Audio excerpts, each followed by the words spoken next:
All right.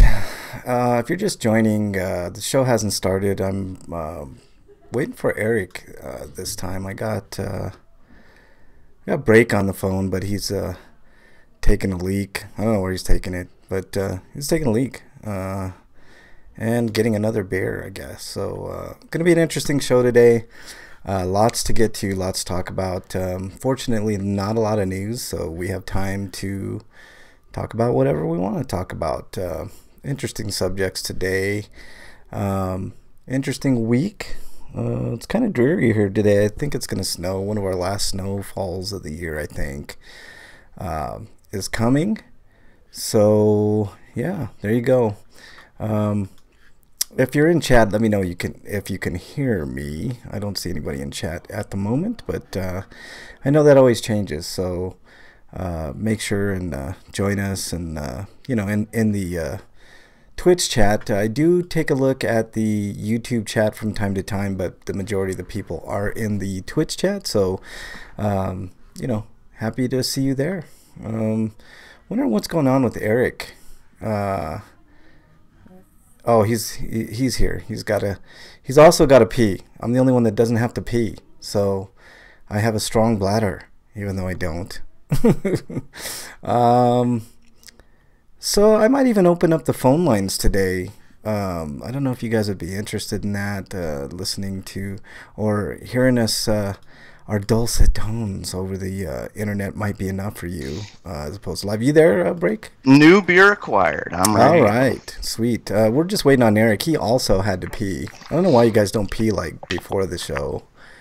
Because I was drinking. Because you were drinking. I did pee before the show. That was the point. Oh, I'm here now. You got a tiny bladder. I think that's what it is. I think that you're admitting to a tiny bladder. Yeah, maybe. So it's gonna be an interesting show, Break. Got a couple of announcements. How's the weather over there, man? It's been nice today. It's cloudy, but it was about 60, so one bad. I think tomorrow. Yeah. Go ahead. It's one of those days where it's like, you could wear a jacket or you couldn't, because it might rain on and off and stuff like that. But overall, it was all right. I gotcha. Let me retweet your Twitter tweet, whatever. Tweet. Rockin' Robin, tweet. Dumb song. I'm glad I wasn't the only one thinking that. Yeah, dude. I mean, we're really showing our age, Break. I mean, Jesus Christ. Let me see here. Let me boom, do this and retweet that and retweet this. You could get with this, or you could get with that. Mm-hmm. Like, I'm grumpy, old man. You're grumpier, and then Frank's grumpiest. How dare you? Shut up, millennial. You ain't old. I know. I think he's on the Gen X, like the cusp, right, Eric? Like you're a Gen Xer, like on the cusp of Gen X. No, yeah, and he's thrown out. He's a. I'm a millennial. Bunch of interesting stuff today to get to. Bridget just wished me a good show, so thank you, Bernie. Bernie's in chat, so that's cool. We at least have. I can't see everybody in chat, so if you're in chat, thanks for joining. We haven't started the show proper yet. It's gonna be an interesting show. I can't wait to get to it. So of course Vincent Oron's gonna yell at me for tweeting about how shitty acupuncture and shit is. Oh, we've had VA on to talk about that stuff before. What, man. Some he people likes that stuff. Yeah, VA is an interesting cat, man. I love VA, man. I wish he would come back every once in a while. So of course he's into Reiki, because he's telling me about it. Oh, God, dear Lord. I'm an old school hippie. Like I mean, obviously with the whole weed motif and stuff like that. And I'm also like very anti-war. I'm sick of war. Like I mean. Everybody should be. Yeah. I really doubt that the WHO has actually had positive things to say about acupuncture. Yeah. But I don't know. You can't. Bands are weird. I watched the movie. Oh God, I want to talk. Kind of want to talk about it right now. No, not like the WHO. Like the World Organ. Oh.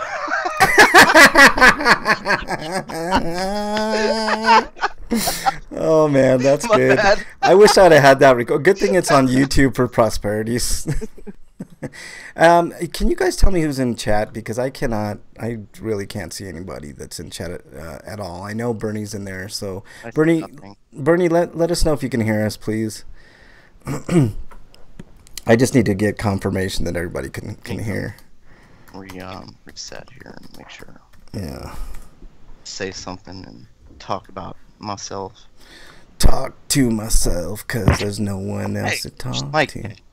Huh? I said, watch the mic, cat. Dude, I saw the cutest cat video earlier. Oh, she can hear us. Cool. It was a dog that had anxiety, and every time that, like, you know, the humans left, like, it would just kind of freak out. So they got this cat, and this cat, like, but it took about a week, but this cat started like nuzzling up to this dog, and he started to chill out after about a week. It was the cutest thing. Like, it was cool. I love videos like that to break up the bullshit of the week, you know? Shit. All the politics, and man, I gotta get away from politics for like a week straight. I just can't do it. I can't quit it, man. Like I just, oh God, I can't do it. I can't do it. I didn't do it. I can't. Right. Let me make sure that this is good. I think this is episode 533. Okay, we're good to go. Y'all ready to go? Sure. Mm-hmm. All right, let's do this then. I was listening to Rage Against the Machine, getting all hyped for the show, man. All right, here we go. I got a lulls. I don't know if I want to review it or not, but I watched that Netflix The Dirt movie. Oh, you should review it, man, because I'm curious. I don't have Netflix. But you're the metalhead. I'm not really a metalhead. You know, I like a few of their songs, but I didn't grow up like, oh yeah, Motley Crue. No, see, there's a difference, man. Like I'm more. Like, I am a metalhead, but like you know, there's this whole subsection like Guns N' Roses, Motley Crue, Poison, you know, the hairband type shit, and then you have the other side, which is more the Metallica, Pantera, Slayer, you know, like kind of heavier metal. I'm on that side of things. I'm more, you know. After watching that, I don't know if there's anyone more heavy except for Ozzy. Probably, man. Motley Crue. And from what I've been reading on the reviews and stuff, yeah, the movie is sanitized heavily. Oh yeah, I wouldn't doubt it. They do the most horrible shit in the movie too. So we definitely should talk about it. I should watch it, man. I really want to watch it. Which movie? Dirt. Yeah, Dirt. It's the story of Motley Crue, sort of. You know, it's their autobiography of the band meeting. And yeah, well, of course, like. And all that. The autobiographies and biopics are just propaganda fluff pieces. This one's a little different. I don't think so. Yeah, not this time. They do not paint themselves in a good light. Yeah, this is a good. I heard good things. Like from what I've heard, like the book gets more into detail about a lot of the stuff. That's why I'm saying it's sanitized. Yeah. You there? Oh, you didn't like the guy who played the lead singer? I don't know what his name was. I've seen him before. Yeah. I don't know. I like stuff like that. Vince. Yeah. Right. Yeah. I heard this one was pretty good, pretty damn good. I really enjoyed it actually. Yeah. All right. You liked it too. Let's get started, guys. Here we go. Boom.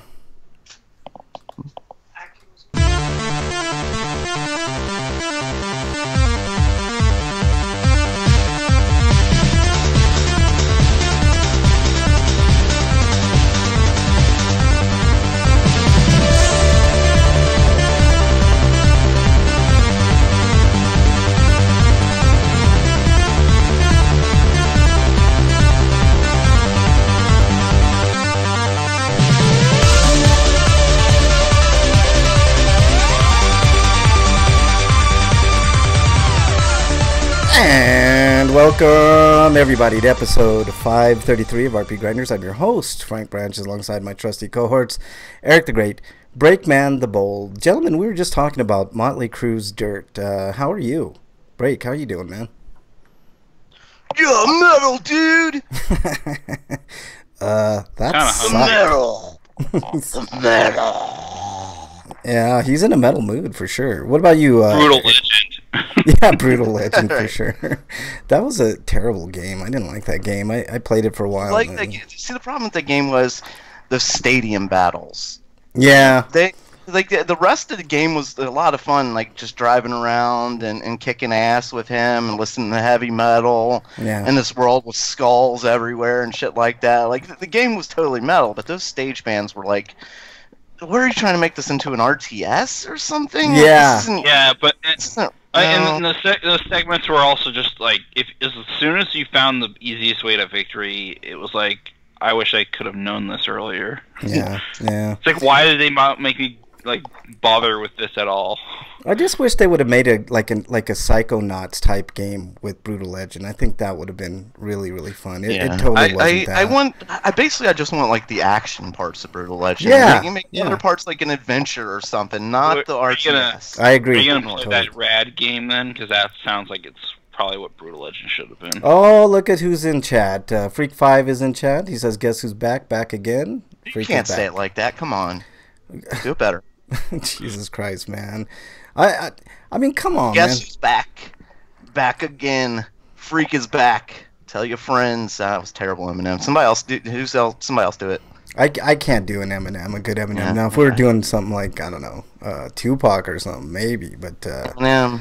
You know, Eminem, Eminem's one of my least favorite rappers. I know he's I love Eminem. Uber talented and, you know, all that stuff, great songs and stuff, but I just never got into Eminem. But I'm more of an old school. Good try, Break. Well, thanks. Thank you for patronizing me. I really appreciate it. Yeah, I wish people would patronize me. Yeah, exactly, on Patreon. That would definitely be cool. All right, guys. Making the attempt. Before we get started with the news, I have a couple of really, really big announcements, man. I didn't tell you. House? No, I wish, man. That'd be sweet. He's finally decided to get the operation. How dare you, son of a bitch! He won the lottery. How dare you? I wish, man. That'd be sweet. All right, let me get to these announcements real quick. One, they're both kind of big, so let me start with the first one. How dare you? How dare you? Let's see. Freak5 says Frank likes old school when cavemen were just paying too. How dare you, son of a bitch, Freak5. I'm talking about NWA and shit like that, man. Come on. Gangsta rap. That's the good stuff, man. Ice-T, fucking, you know, that type of shit. No, I'm not talking about like the. There's like different waves of rap, you know. I mean, there are a lot of like different phases of rap. Like I'm not really into the current rap phase. Yeah, right, I'm not either. I mean, there's some good in there. Like I like Flo Rida a little bit. Yeah, Slick Rick. Yeah, Flo Rida's very good. Yeah, I mean that's more pop, you know, which I'm okay with. I mean I like some of that shit, you know. But all right, let me get to my first announcement. All right, so I've been thinking about this for a long time. And this might be a shocker to a lot of people, but I've been doing this thing for how many years? Like 11 years, almost 11 years, I think, Eric. We dispute like how many years we've been doing this, but this is going to be my last show. Frank's so old that he can't remember. Yeah, anymore. I really can't. I really can't. This is my last show. The two guys that you're listening to, other than me, Break and Eric, are going to do a fine job with RPGrinders, but, you know, I think it's my time to, like, go off into the sunset, you know, on a horse with, you know, and play Dragon Quest VIII all day. That's right. That's right. So that's my first announcement. My second announcement is, what's Monday, Eric? Again, what's the date on Monday? The day? Yeah, like what's the date on Monday? Do you have a calendar? Let's see. The 31st is Sunday, so that would be the first. Yeah. So I thought this would be a perfect opportunity to say April Fools if you're listening on April Fools. Hell no, I'm not leaving this show. Fuck that, man. I'm here for the long haul, man. However long this show lasts. So this is my early April Fool's Day thing. So it's only going to affect like one listener at most, because that's all that. I've been thinking a lot this week about Schrodinger and Jesus. Is like basically when it comes to Easter, because like it's either the beginning of the month of April or it's like somewhere near the end. The last few years it's been in March. Yeah, I burst the end of March, which has been weird. I burst Freak5's bubble He goes, yay! I mean, oh no, no more Frank. Frank is going to retire and play Dragon Age 2. How dare you? Like, so the Schrodinger's Jesus is wondering whether or not he's actually dead on that cross. Frank is going to retire and play Or in Dragon the Age tomb. 2. Freak 5 is exiled. You son of a bitch. It would have been smarter to say this and then release a short special. No, I'm not going to do that. Like, no, I had to do it real, quick and dirty, man, because You should, or wait until the end of the episode and then announce it, and then do like a short episode on April 1st. Or the joke would have been about you running for president.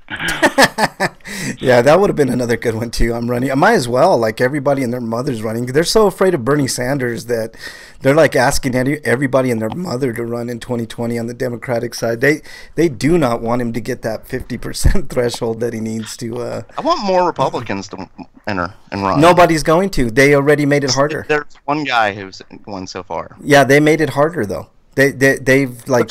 I'm sorry, Kasich's in it also. Oh, So it's dear Lord. Mitt Romney and Kasich. Right? Oh, Those are the only boy. two challengers. Oh boy, and those two will drop out faster than fucking anything. Glitty's in chat. What is up, Glitty? Nice to have you in chat.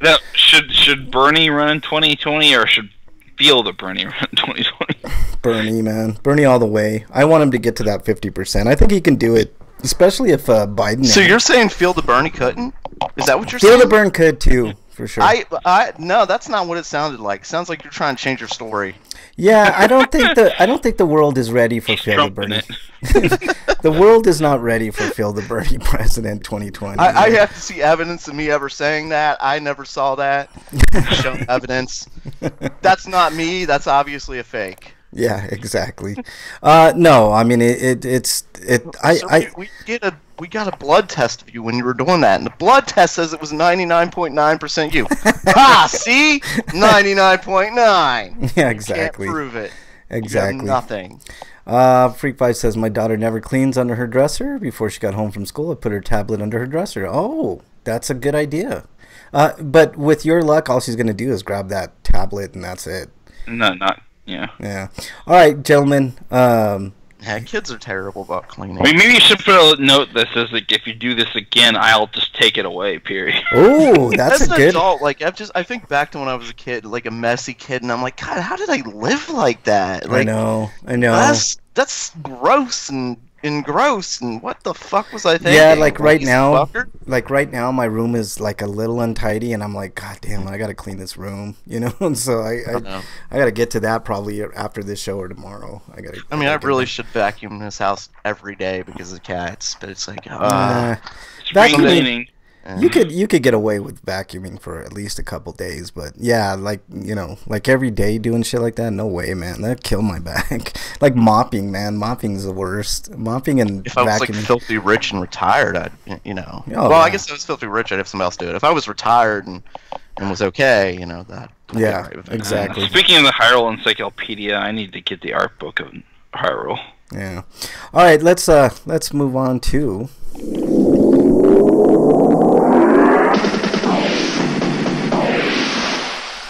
RPG News. What's in the news, Eric?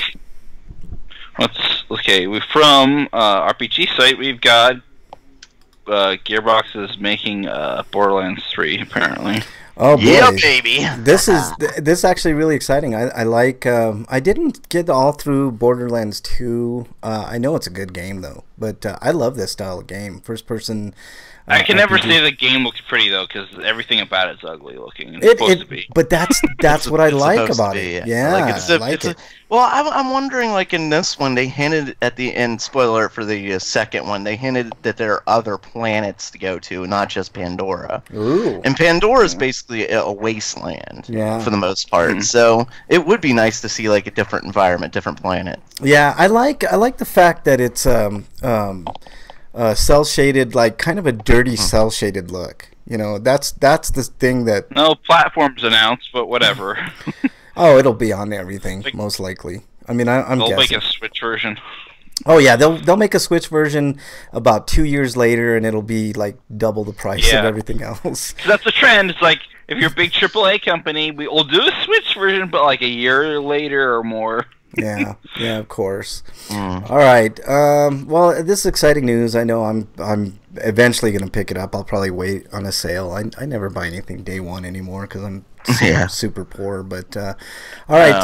That's not the reason I don't buy anything on day one. The game I was looking forward to the most a little bit came out a little bit ago. It'll be buggy as hell, and that's what you want to wait on it. Well, it's not just that. Like, I would like to wait for updates, but I like to wait for price drops. Yeah, Because me the too. game isn't going to go anywhere. I mean, and maybe it'll be out, and maybe you'll have to catch up online. But other than I'm that, considering not buying games for the rest of the year and just trying to get a PS4 Pro. Ooh, good idea.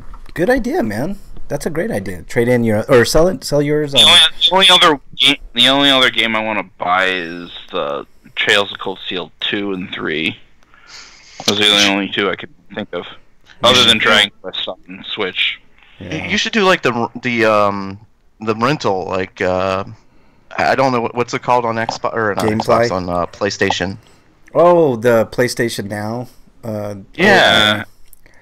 I mean, you'll get access to different games for you to try and stuff without you paying for any other games. Yeah, but it's like $30 a month, so no. Oh, it's $30 a month? Yeah, it's crazy. Yeah. I think. Yikes! I did Yeah. not know it was that expensive. Well, I probably did. But I'm I forgot. pretty sure the Yikes. Game Pass is only $10 a month. Yeah, Game Pass is cheap. It's man. always on, and they always offer it for like first month for $1 type thing. Yeah. So yeah, you can do that on Xbox then. Damn, $30 a month? I don't know. I think I saw something a little bit cheaper than that, but I know the Game Pass is a much better Yeah. buy at this point. But whatever.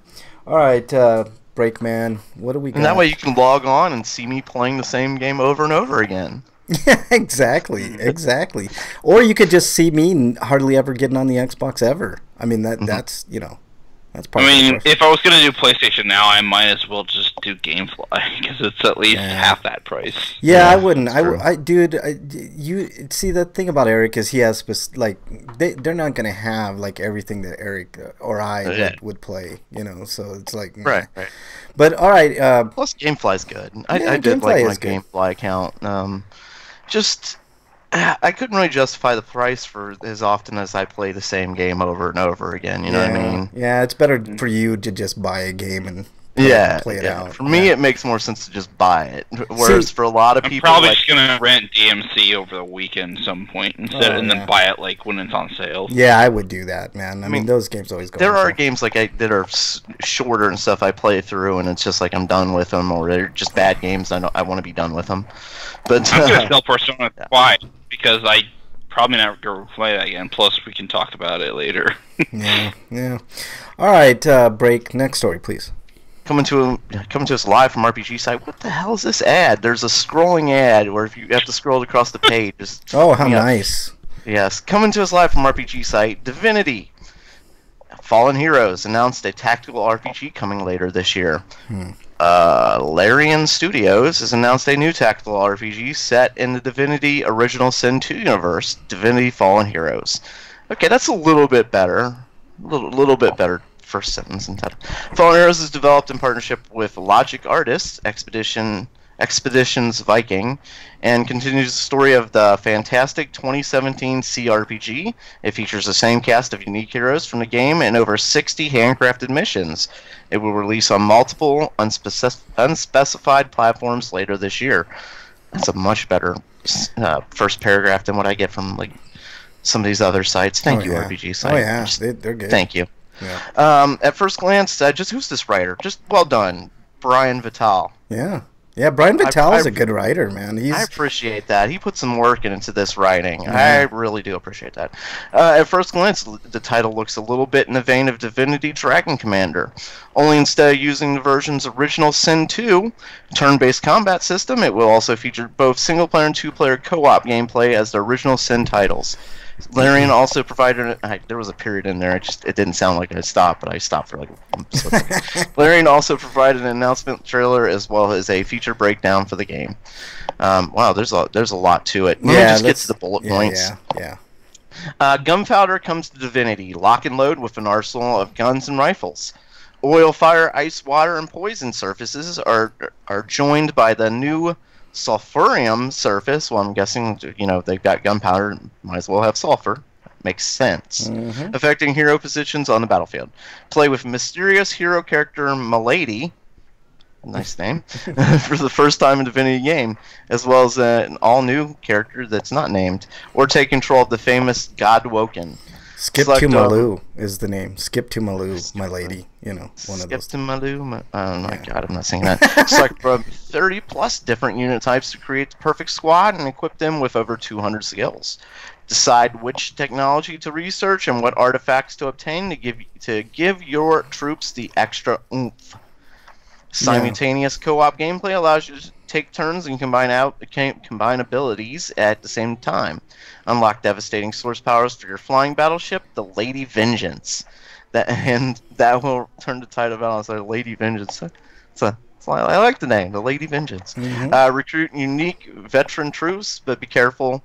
If you lose them in battle, they are gone for good. Ooh, I like that too. Optional objectives and challenges will push your tactical acumen to its limits. I like it sometimes, I don't like it other times, I should say. It can be... Oh my God, like games like Ogre Battle, where you have somebody like really high powered and you lose them on like the 6th level or something. Like, fuck, god damn.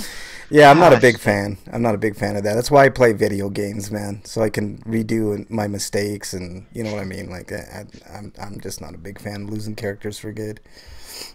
Go ahead, man. Sometimes I like it. I mean, if I can get past the challenge of that, then yeah. But there are games, like I said, Ogre Battle, when I lose like somebody that I've had for a while, it's tough for me to catch up, you know, because those people are... I never could get into Ogre Battle. I just never found the time for it. Yeah. I really like that game, but those were the ones that were high enough level to compete with the villains on the stages. Yeah. Whereas your newbie characters weren't strong enough, so if you lost, like, your high-power characters, like, well, fuck. Yeah, exactly. Now I have to restart this fucking game. I mean, I've done that with games before, man, where I'm just like, God damn it, I didn't do this right. I just got to start the fuck over, you know? Yep.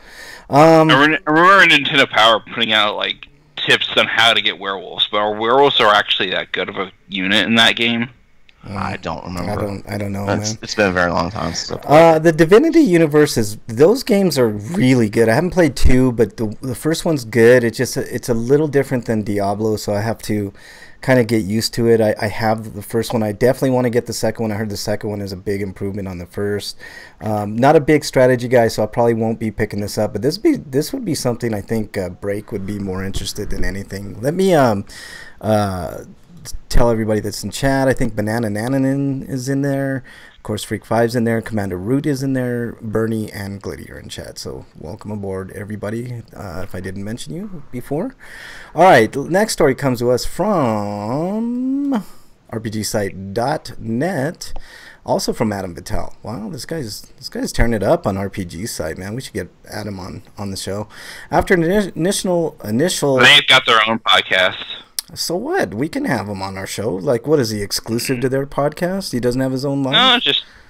I think he'd use that as an excuse, though. He can't use that for an excuse. If he wanted to, just say, I just don't want to do it. Like, be honest, you know? After an initial teaser late last year, Atlas has revealed that the previously hinted P5R is Persona 5 The Royal, and has posted a new teaser video, which I'm playing for chat. Let's see... And then there's a little blurb here from Gamatsu.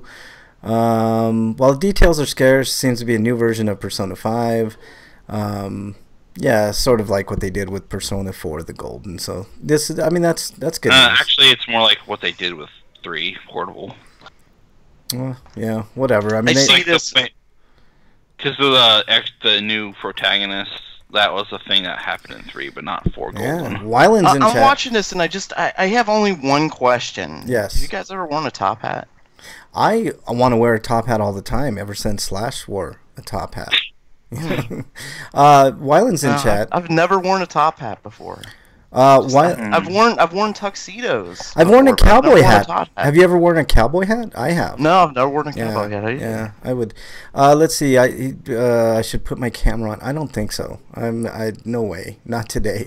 Wyland's in chat, and he's been playing the MK11 beta. I know you say he's in chat already, but he's been playing MK11 beta.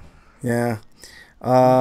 He's on the phone right now, I guess. So yay for you. Hopefully with the team that NetherRealms that did MK11. All right, next story, Eric. Next story is how Azure Lane Crosswave for the PS4 will be released in Japan on August 29th. And it's a console adaptation of the mobile Ship Girl game. Yeah. I forgot about this game. This isn't that other one, the Kantai collection. This is a different one. Oh my god.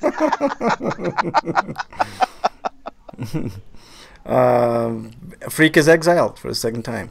He's listening to the show on his phone. He's too lazy to turn his But from PC. what I've heard, this is a much better version of Kantai collection because the stories are actually interesting, and it's less fan servicey.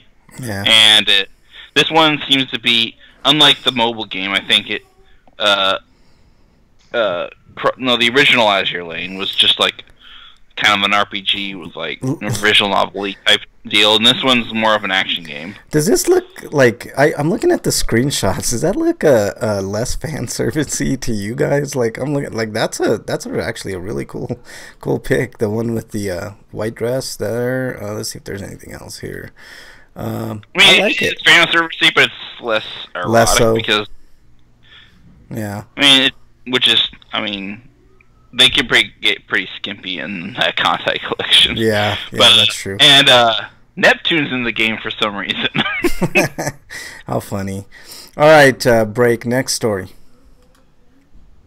Wait, I'm talking. Hold on. Oh, okay. Well, let's just wait on you. Sorry, I was typing in chat. Okay. All right. Okay, coming to us live from Silken Era. Coven and Labyrinth of Galleria features a witch grandmother and 2 new classes. Details for Coven and Labyrinth of Galleria have come out via Dengeki PlayStation. That sounds more like a book or a movie title than a game title. Including visuals for protagonist Eureka, the witch Madame Malta, and her godlover Perico. And I don't think I did justice for when I say the protagonist Eureka, and the other 2 new classes, Wander Corsair and Shino Mashira. Additionally, the feature reveals just how the new Mira Machina mechanic will work. And there's some bullet points here. Spirit Lamp, I guess without bullets next to him, but whatever. Spirit Lamp, a lantern where you, the player's soul, has been sealed inside of. As you can't move by yourself, Eureka has to bring you around. Spirit Lamp is able to... I think the idea is that your character died, and that's how they saved you from dying. Oh, well, that's nice of them. Shove your ass into a lantern. You're like a Until reverse they give you a genie. new body, I guess. Yeah, couldn't they put you in a suit of armor? Just saying. Nah, they didn't have any lying around. So Eureka, a plucky and optimistic young girl who has the ability to fix wandering souls in place. Madame Malta, a long, white-haired old witch nicknamed Obaba-sama. In order to find artifacts, she sends puppet soldiers into the labyrinth. Perico, Malta's granddaughter, who's traveling together with her. She can be cheery, but is usually frowny over something or other. She likes cats. Freak 5 is asking us if it's child abuse to make your child wear a ball gag because they'll never shut up. And he's asking for a friend. No, not at all. I mean, shit, we put kids in cages at the border. Why not? Ball gag them all up, motherfuckers. I mean, especially if they're talking too much. You know, that's what I mean, you know, when in doubt, ball gag, I always say. Anyways, continue on. Anything else, Break? Yes, Galleria. The Palace of Galleria is a place that is located far out in the forest. Beneath the palace is a labyrinth constructed by demons called the Gallery, thanks to the art and this painting stored within. Wander Corsair. What a name. A pro at battle who's mastered various weaponry. I mean, really, it sounds like he's ego-driven or something. Like his first name's Wonder. While they valiantly face off against strong foes, they also prioritize helping allies. Oh, okay, so it's not just one guy. Never mind. Their balanced attackers will give a mix of attack and defense. Dengeki PlayStation notes that they will likely play similar to the Aster Knights from Labyrinth of Refrain, and hence that they will be able to play an even more flexible role compared to the Aster Knights class. Ooh. Shino Mashira. Aster Knights are basically just beat 'em up good and characters. Yeah. Shino Mashira are elite warriors from the Mashira clan who come from an eastern country. Axes and hammers are their forte, and they blaze through using their physical skills in frontline fights. And they don't Dengeki like clothes or armor, apparently. Yeah, I noticed this. They do not go for protection. I mean, neither man or woman looking for protection. They're probably the DPS berserker class. Yeah. I mean, at least he wore pants, though. Yeah, I mean, nobody wants to see a She didn't even wear pants. Not Stockings. even protecting anything there. Nope.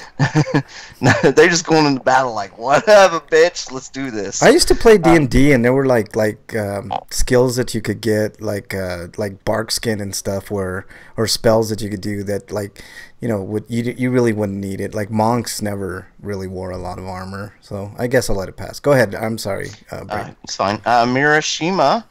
They are new automaton puppets. They can be called out and placed in front of covens that last only a few turns and cannot be commanded, but support the covens with various skills.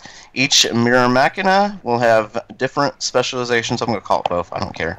With some focusing on defense and some on attack. Finally, director Tatsuya Izumi said that they have incorporated feedback from the first game into this game, which is more of a successor than a sequel. It is also important to note that Dengeki PlayStation has corrected that Coven and Labyrinth of Galleria is only coming to PlayStation 4, Vita, and the Switch. Yeah. And why not? I mean, they're dumb. And it'll be in Japan on July 25th. Yeah. Watch it get ported later. Freak 5 is exiled. He wants to see me without pants. So there you go. Also, a Vita game in Japan is still a thing. Okay. That's not what he said. He said he went to visit you, and you answered the door without pants. That's He said it was like that scene in Tommy Boy. How dare you? Then again, if NISA ports this, they'll probably port the Switch just because they're not going to want to bother with the Vita. Your exile break, son of a bitch. What? Can I edit that Tommy Boy? I mean, he totally said that. All right, next story comes to us from Silicon Era. Ninja Gaiden inspired action game Cyber Shadow announced by Yacht Club Games. So there you go. There's a little trailer. Game is described as an NES style game that had the level design principles of Mario, the skills and action of Ninja Gaiden, the enemy designs of Contra, and the dark visual aesthetic of Batman. So, looks cool. I'm looking at the trailer. It's really cool. I mean, it's old school Nintendo. I wish they would, like, these type of games, like, you would think they would go a little extra and do, like, a 16-bit version, like a Super Nintendo type deal. That would probably be, but it looks cool. I mean, within the limitations of 8-bit. I think you should master 8-bit before you move on to 16-bit, though. So. Maybe that's right. Maybe they're not good enough yet, or they don't feel they're good enough. Who? Yacht Games? Yacht Games did Portal. Or it's not the type of game they wanted to make at all. So. Yeah, Yacht Games is a good studio, man. I expect big things. Maybe from it's this game. cheaper. Yacht Games isn't making the game though; they're only publishing it. Well, who makes the game then? Who's making it? This game is being. I guess he doesn't have a team. It's just a dude. All single person sounds like. Wow. But okay. which was probably why it took them 5 years. Yeah. I mean, it looks good. It looks really good for an 8-bit game. He goes by Mecha Skull, but his name's Arn A. Hungziker. This would be one hell of an achievement if this is one dude. Like, this is I like, everybody should support this game. Like, I like hearing of people that like are single, except for like Fez. I never bought Fez because I can't stand Phil Fish. But like, Iconoclast is a good game that was developed by one person. Iconoclast, it took 9 yeah. years. Iconoclast is a good game, man. I played a little bit of that. That was a good game. All right, so yeah, man, it's really good. I mean, I'm looking at it and I can tell it looks mechanically sound like old school 8-bit graphics. So I'm interested. This looks good. All right, Eric, what do we got next? Next, we've got from Silicon Era, Heavenly Guardians coming to PS4, and it's basically the spiritual successor to the.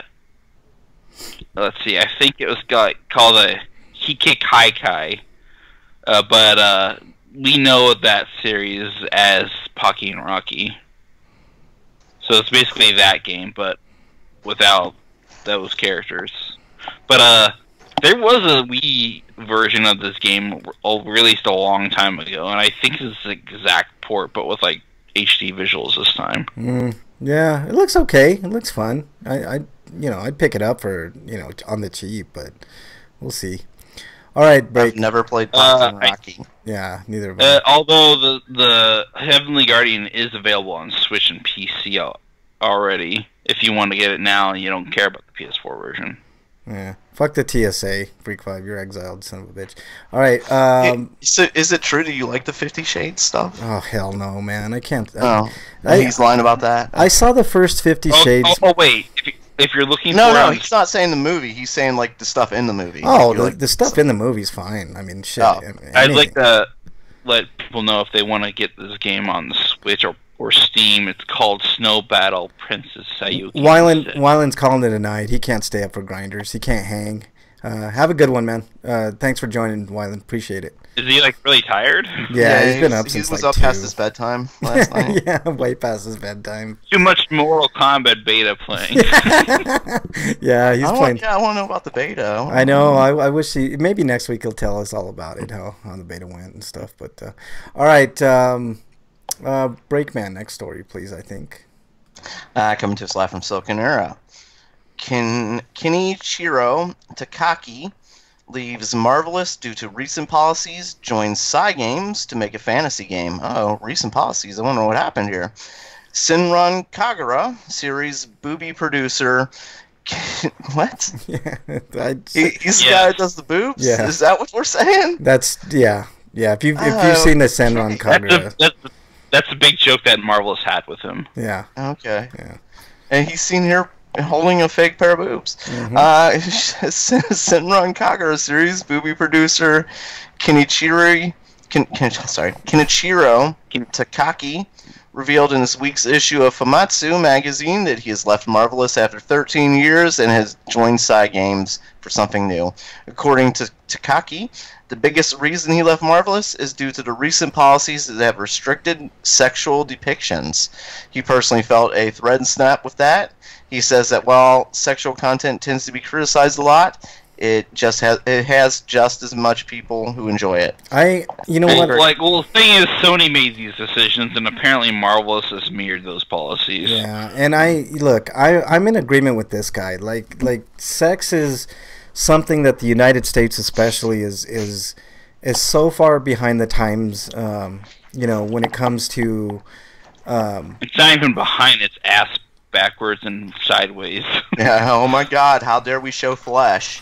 Well, I don't understand. Oh God, we can't show something natural. Oh my God! Look, don't put your mouth there. Oh Jesus! Somebody was debating with me. Trouble. Somebody was debating with me about censorship one time, and I won't mention who. Punch him in the nuts. No, I should have, man. I should have. No, and then censor this. So I made the point. Look, when it comes to cuss words, fuck, damn, shit, whatever cuss word you want to bring, like. Why do we censor it? Like, honestly, why do we do it? Like, I think we're, as a society here in the United States, smart enough to know if we don't like something, we'll just turn the channel. Like, if I'm listening to Disney radio, right? I mean, Disney radio is obviously going to have a policy that says we really don't want you to say fuck and shit. This is a kid's show. So if they started all of a sudden saying, bad words on Nickelodeon or Disney, then nobody's going to watch it. So it kind of regulates itself in that manner. Like it seems like they are, at least on cable networks and stuff, kind of starting to relax a bit with. Yes, I agree with you on that. But and a little bit with nudity, but in general, like it's like we can't say something bad. We can't show nudity. There definitely can't be sex. Yeah. Yeah. But there's so much, fake blood and fake violence and stuff, gun violence specifically. I was listening. I hate listening to radio because, why do people listen to radio now, anyways? Like, at all? Like, there's really zero reason with the internet. I listen to radio a lot. Well, I don't anymore because it's like probably because that's all he has to do at his job. Yeah, like Right. I work, so I can Yeah, listen but to there's radio. other I listen to options podcasts. like Oh, podcast yeah, I or mean, I can listen to some podcasts. yeah. My thing with podcasts, like listening to them anymore, is I don't want them. I don't want to like steal somebody else's opinions and stuff like that. No, Like I was yeah. listening to another podcast a while ago that actually mentioned that same thing. Like he didn't like listening to other podcasts because he didn't want to be influenced by other podcasts, but not only that, he didn't want to like subconsciously like steal from them either. I'm of the opposite mindset. I think if you can make your podcast better, that's one great way of doing it. Is I mean, by I don't say that it's wrong for other people. Yeah. I'm not criticizing your way of doing it. I'm just saying for me, like I can see me like subconsciously like maybe Yeah. saying like just saying things and not realizing I'm quoting somebody else. Yeah, well, I guess. I mean, good, fair enough. But here's my point. Like, I was listening to the radio, which I hate. I can't stand like the normal traditional radio, like FM, AM bullshit. You know, because it's the same shit. But when you listen to DJs now, they have their ways of going around like saying like what they really want to say, and it's the most ridiculous stupid thing. Like everybody and their mother knows what the words are that they're trying to convey without saying them. Why are we like so anti expressionist in this country? You know what I mean? Like if a DJ wants to say shit or damn or hell or fuck or whatever, and it makes sense with what they're saying, like it's so dumb. Slagar's in chat. Welcome, Speaking Slagar. of like dumb, like think about the word cock. Like you can't Right. say cock, but you can say peacock. Right. See, that's Like what I'm you saying. can say like toxic dick chicken, Tracy, so, like- but you can't say a dick. Right, You know, like right. how absurd is that? Or like you replace dick with Dick Richard gumshoe. or something, you know, like it's so dumb. Like it just it waters down radio so much that no wonder people turn to other sources like the internet to listen to radio and podcast and you know, a million different things. And you can listen to music on YouTube. So it's like, you know, whatever. Slagar says, "What's a female peacock called?" I don't even want to say it. He said, "Yeah, but peacock." I was thinking the same exact thing, but I'm like, see, even I can self-censor censor sometimes. I'm gonna let you do the last story, Eric. Last story is let's see, yeah, Shantae 5 is a thing. Yeah. It's coming to the PS4, Xbox One, Switch, and PC, and the Apple Arcade, which, yes, Apple is launching a games platform on the mobile devices. Yeah. Ooh, whoopity doo. Should I feel bad that I haven't played 1 through 4? You should, because they're great games. Really good I'm sorry. games. Yeah, they're good games. I'm pretty sure you can play them on the Xbox, too. Like, pretty much all of them, except for the original. Yeah, they're good. They're really good, man. There's, I mean, I enjoy. There's only so much time, you know, and it's hard to get me to play something else sometimes. Yeah. Well, these games aren't super. I mean, difficult. They're fun, man. You could get through. I've got questions about Sekiro. Like, in the character artwork I'm seeing on this ad here, he has 2 swords, but I'm pretty sure he only uses one in the game. Yeah. Sekiro is looking good. That's another game I want to get, but not till later. I got to beat Bloodborne first. And, Then again, maybe I get something later. I don't know. you know, in times like this, I just want you guys to understand that I like stuff like this that I found. I played it before, but it's always nice to revisit. Conan, what is best in life? To crush your enemies, see them driven before you, and to hear the lamentation of your women. That is good.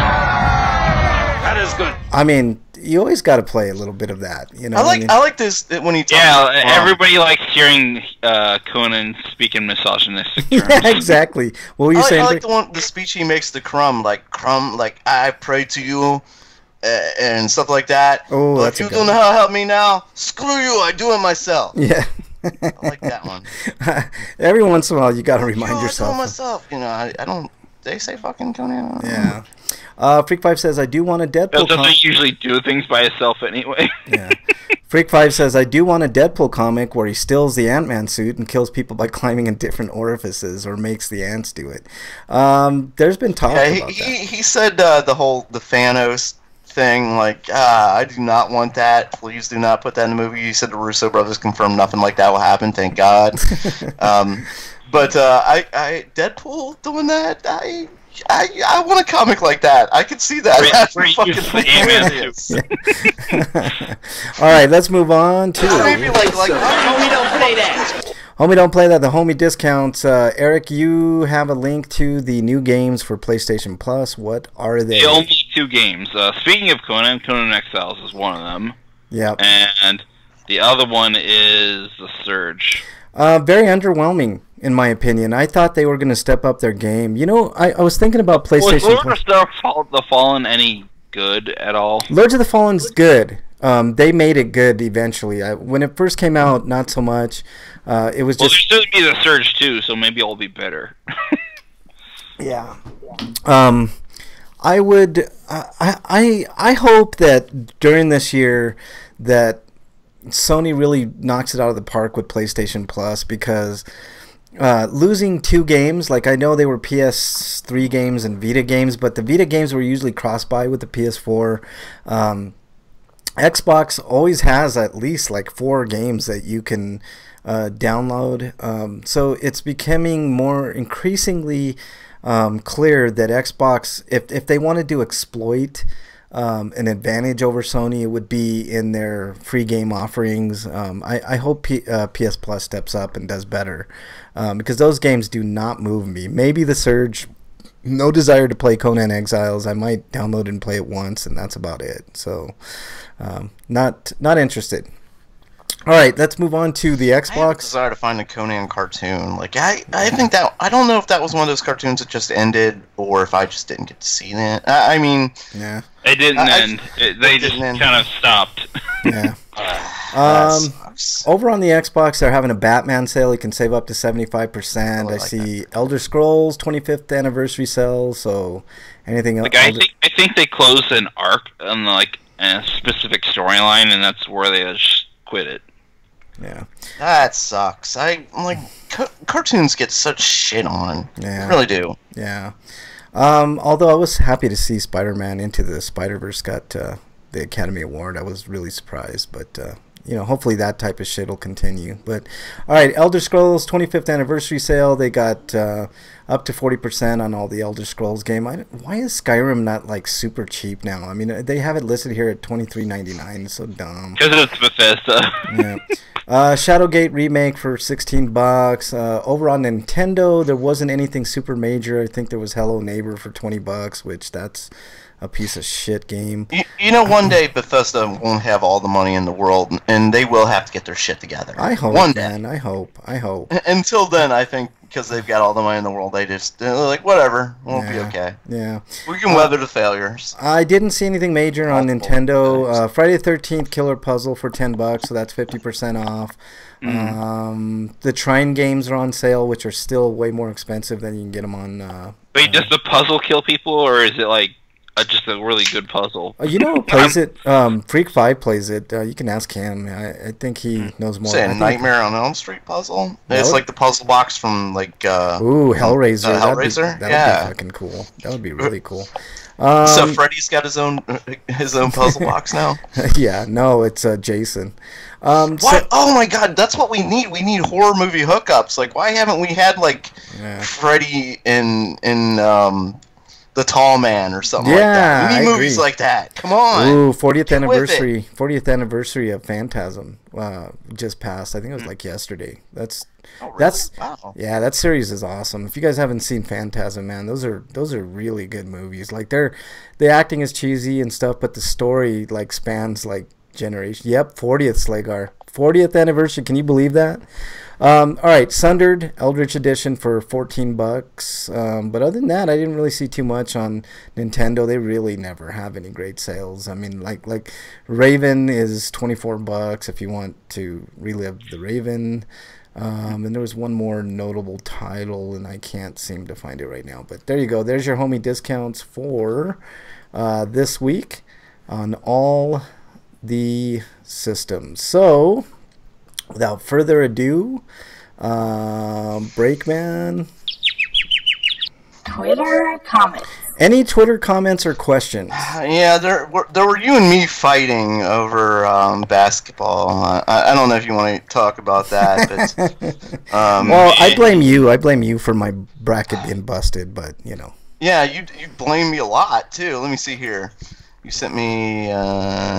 That's guilty by association. Was this last week when he sent us the Ant-Man picture? Just to be clear, Ant-Man will not be crawling into Thanos' asshole and then expanding in Avengers Endgame. The fans want me to do what? And there's a picture of what's his name spitting all the liquid out. Hey, if it worked in South Park, then it can work in Avengers. You know what I'm saying? Like that's problem solved right there. You want to take care of Thanos, get Ant-Man, and Ant-Man do your thing. Yeah, I don't. That's yeah. And then Freak says Thanos says other holes Ant-Man can crawl up. Yeah. See, my first thought would be like crawling like an ear or nose or something. Yeah, I don't know why people want him to crawl up his ass. Like why does it have to be the ass? I mean, I guess at least they didn't say go up his penis hole. Yeah. All right. What else? Urethra. There he is. I'm like no. What else we got, man? Let me see your poop today bullshit. Keep sending me that. Yeah, I pooped today. So, you know, if you guys have pooped today, make sure you hashtag that on Twitter and send it to RPGrinders. Yeah, I forgot to respond with but didn't flush. So you're complaining about the UC game in which I told you what to do, and then you said you stood by a point. You were guilty by association because I don't know anyone else. You are. Yeah, and you blame me even though I gave you great advice. Knock knock, Eastoy poopin'. Knock knock, Eastoy poopin'. What? I get a. What is this? I'm pooping. That's Spanish for I'm pooping. Knock knock. Oh, okay. I didn't get that. I see the sombrero, but I didn't know if it was. I didn't know. That's racist, Freak 5. I call you out on your bullshit, man. That's racist. Then he sent us a toilet scene from my favorite show on the planet ever that was ever invented ever. Teen Titans Go. Yeah. Yeah. I fucking love Teen Titans so much that it makes me want to cut myself. And then Bernie actually has an interesting one. So this is from looking at this earlier, and I think this is going to be there's going to have to be a tiebreaker here. Yeah. If only one could be legalized, which would you choose and why? This is from Mom 2. This is a question from Mom 2. Marijuana or alcohol? Mom's 2 questions. Mom 2's question of the week. Yes. And okay, so we both know we know my answer and Frank's answer. So Eric, but hold on, no, hold on. Let's frame this the right way. So the question is, you know, you can only legalize one; the other one has to go. Basically, I mean, with all the studies they've shown, like marijuana obviously is better. Yeah, I mean, honestly, yeah, like there's no like good thing. Well.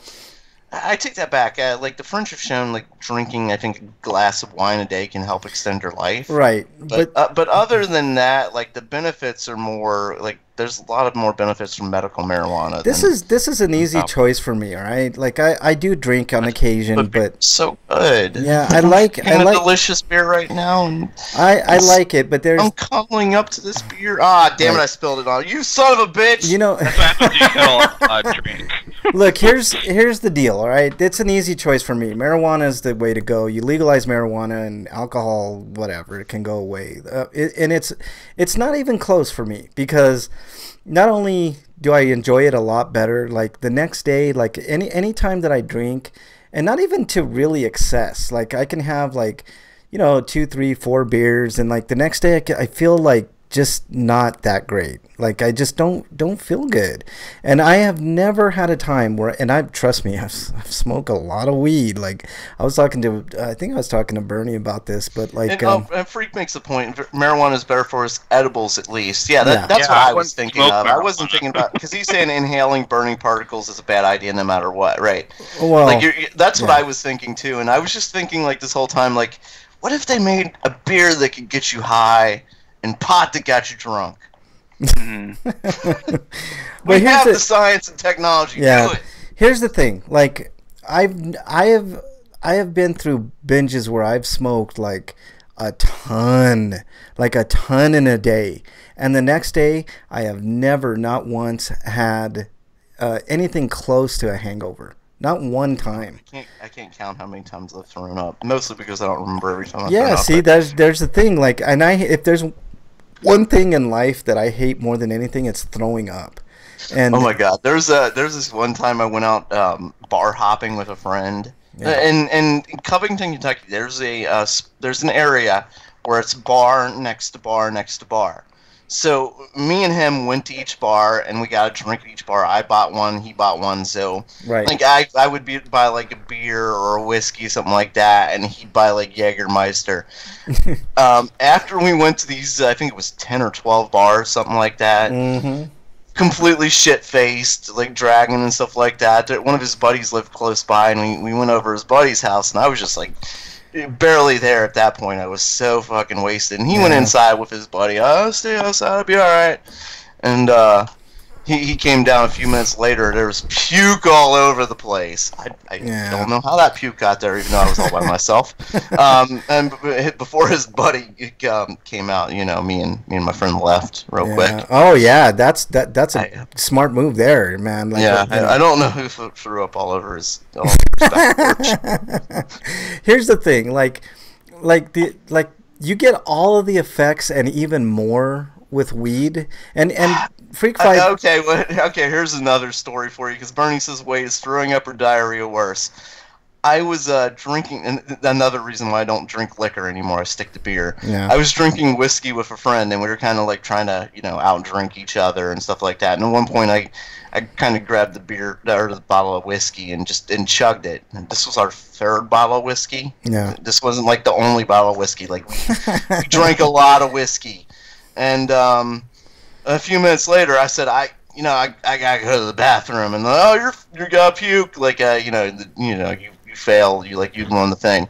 No, I had to go in there because I had explosive diarrhea at that moment, and lucky I had a trash can next to me, because the moment the diarrhea started, the vomiting came too. Oh man, yeah. See, Freak Fight says having both is the worst. Like, So for about a half hour, I think I was diarrhea out of one end and vomiting out of the other. Yeah. And, see, that's the other thing too. Like, you get really dehydrated when you drink. It was so much fun, but then you get the after effects. Yeah.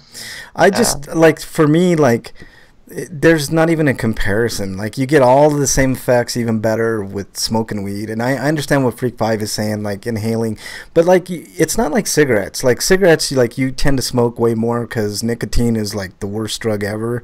But you don't smoke nearly as much weed as you would, like, let's say, cigarettes. You know, that's not to say that you can't get sick from smoking weed. If you're a chain weed smoker, then, you know, you're doing it at your own peril. But, like, there's so many health benefits to smoking weed too, man. Like, I'm a firm believer in, like, CBD and, you know, stuff like that too. So if you add a little CBD in the mix here and again, like, you're gonna be healthier. Whereas alcohol, man, like, the stuff that alcohol only destroys.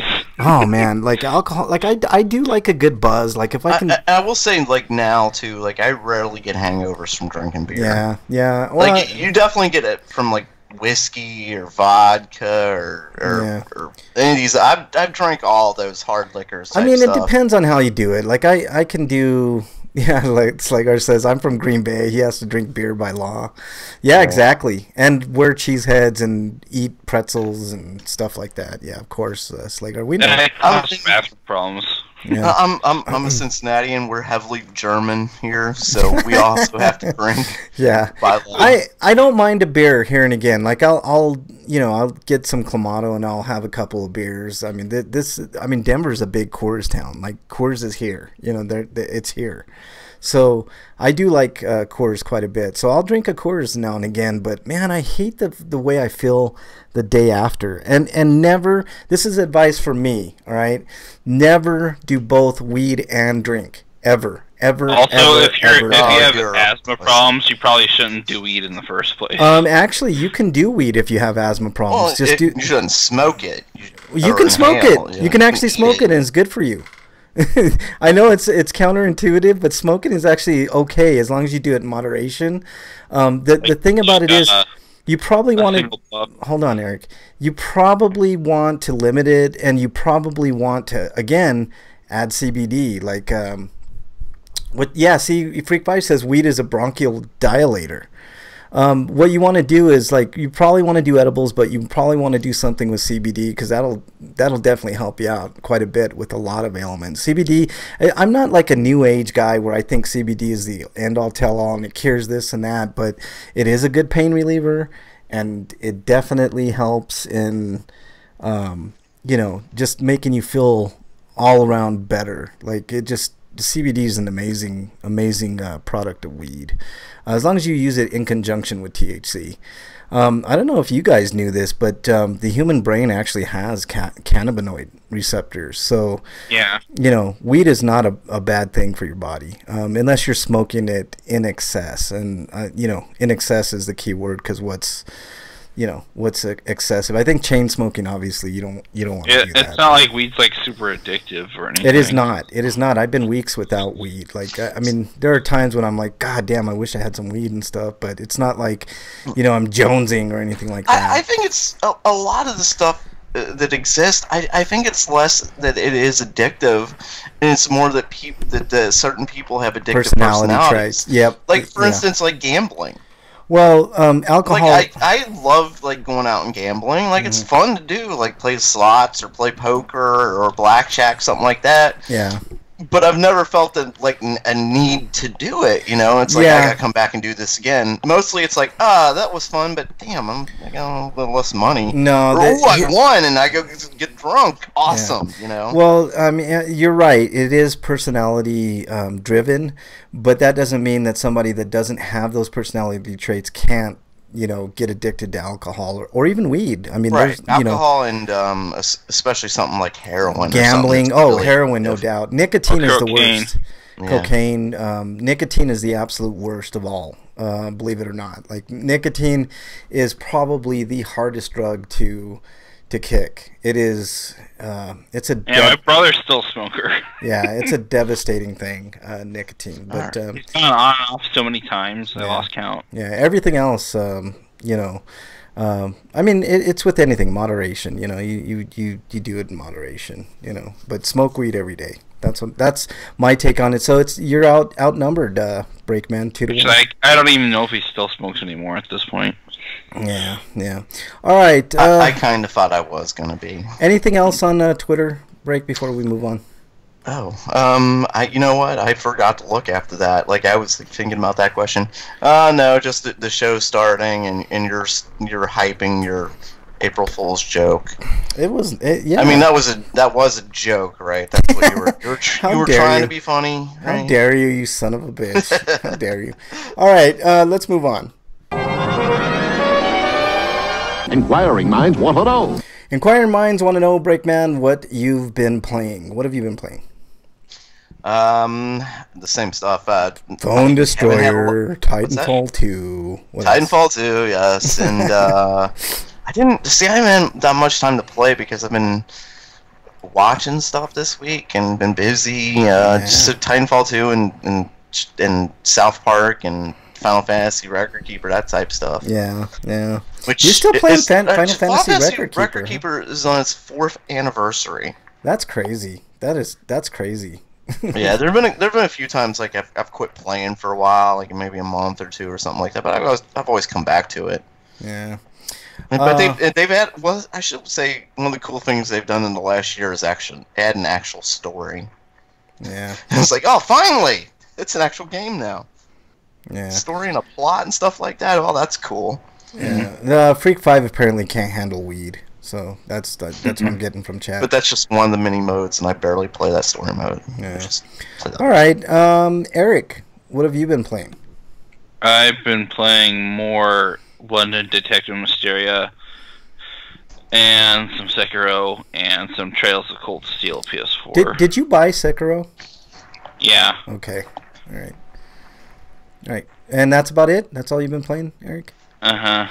All right. Yeah, right. I was going to get code from Activision for that game. Yeah. All right. They don't even respond to my emails, so... Yeah. All right. I've been playing... I kind of got inspired by what Break was saying. I got into Strider again. Yeah. Well, that's a good game. Yeah. I like it. it's a little like the first like dragon boss was giving me a hard time, but then I just thought like just relax a little bit. You know, when I get into these things, I get a little too tense. Like, you know, I don't know. If I relax a little bit and I kind of just take it in stride, you like that? In stride. I do a little bit better with video games, and that's what I did with Strider. I just kind of just like had this zen moment of like, you know, stop getting so mad when you can't beat something. Just do it, you know. For me, those the Metroidvania type games, a lot of them are kind of harder at the start when you don't have all the awesome abilities and stuff. Yeah, so that's one of the problems. I think Strider suffers from that a little. Yeah. Because it's so easy to die at the very beginning of that game. Yeah. But then you start right back up and stuff. The health is the big issue with me. Like, you hardly have any health to start off with. So even the lowest enemies can kick your ass really quick. So. Right.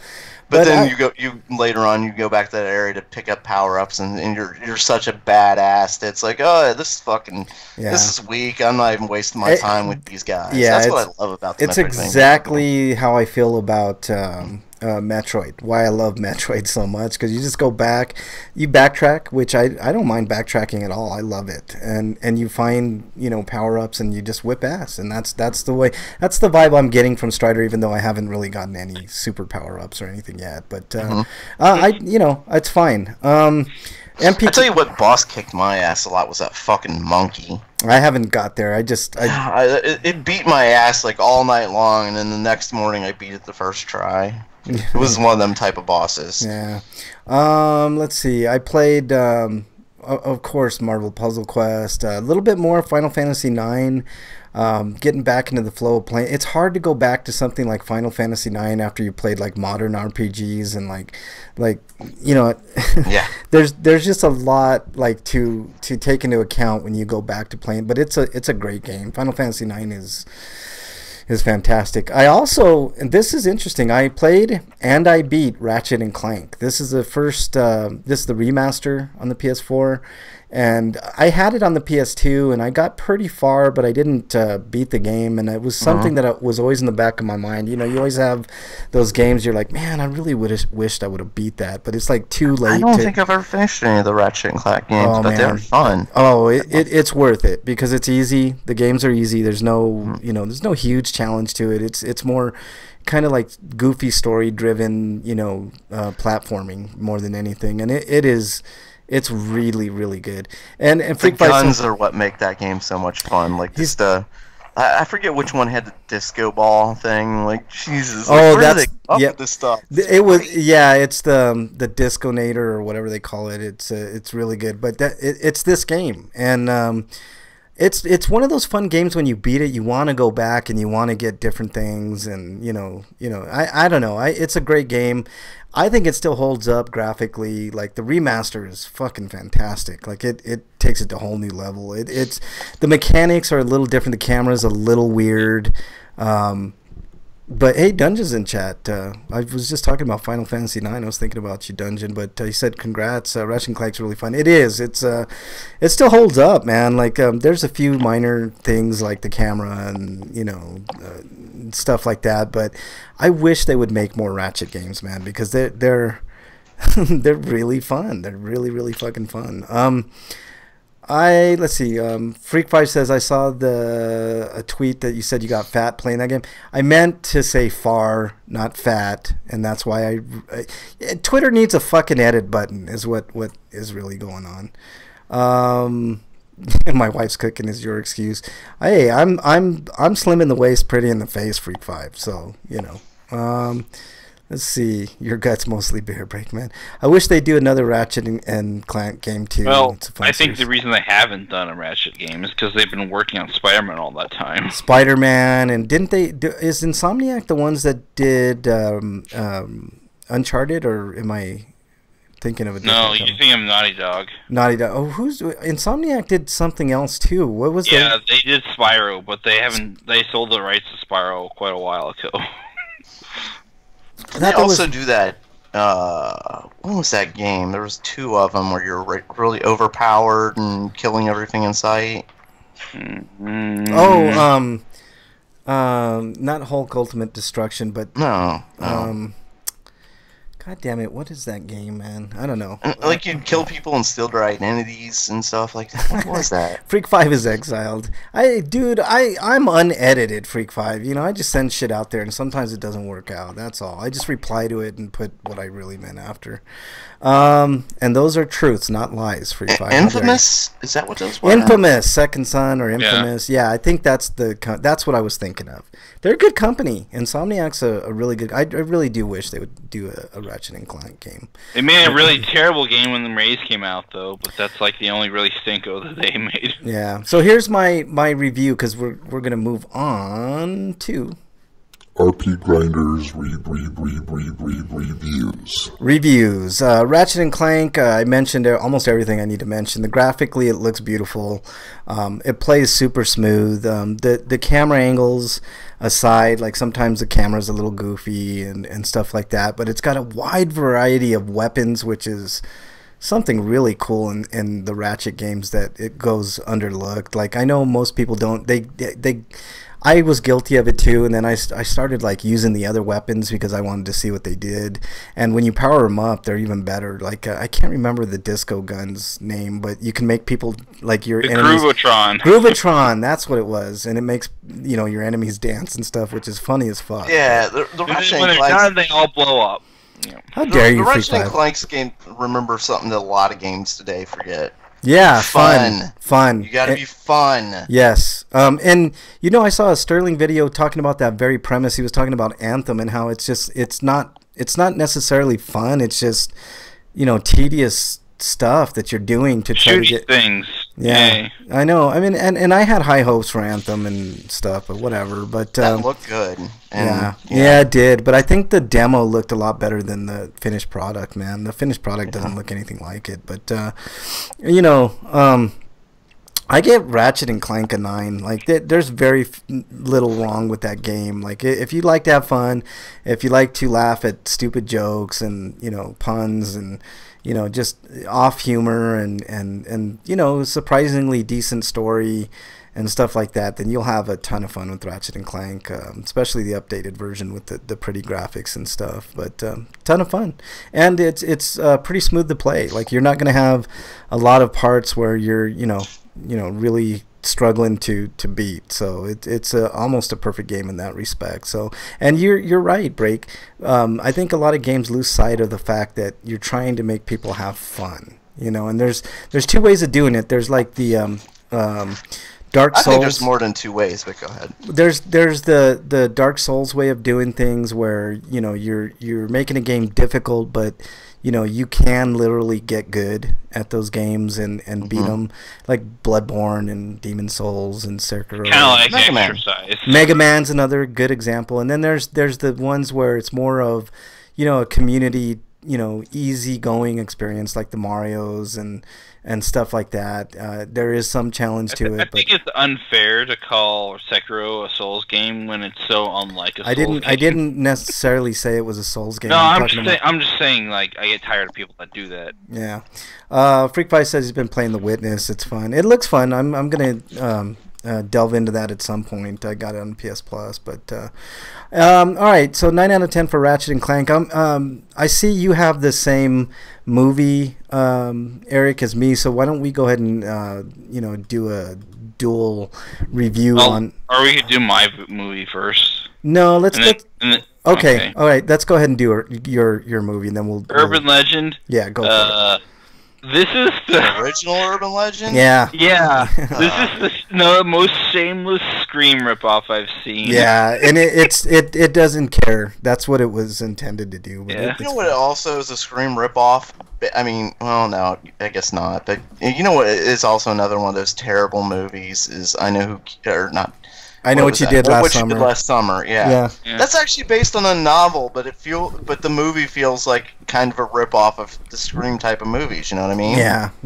Which is I'm fine. saying it specifically because the scenario is almost exactly the same. Yeah, I like right down to Urban the Legend. fact that a cop saves the day. Yeah, I love Urban Legend, man. I think it's fun. It's just I need to watch Urban Legend's Final Cut. Oh, dude. Which is a Scream 3 ripoff. yeah. I mean, they're like they're those fun. it's so cheesily bad. Yeah, Like, that's I that's just, what's fun about it. I man. like the beginning's kind of fun with the old guy like trying to help, but she's freaking out because of her paranoid delusion and prejudice, I guess.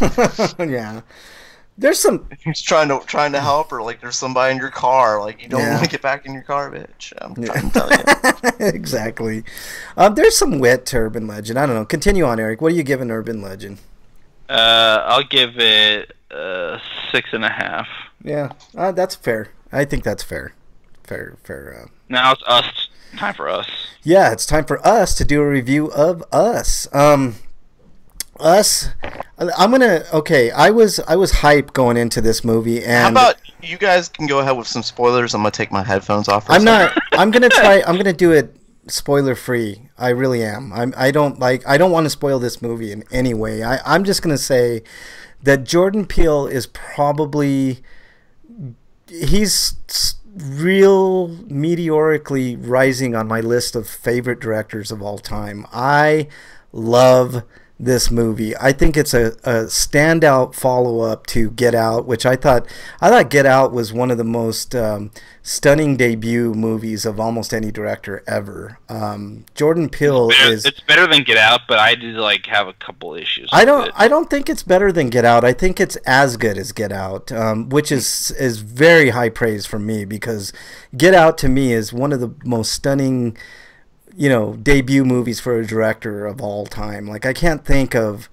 I think Del Toro did Kronos, and that was really good. I think that was his first movie.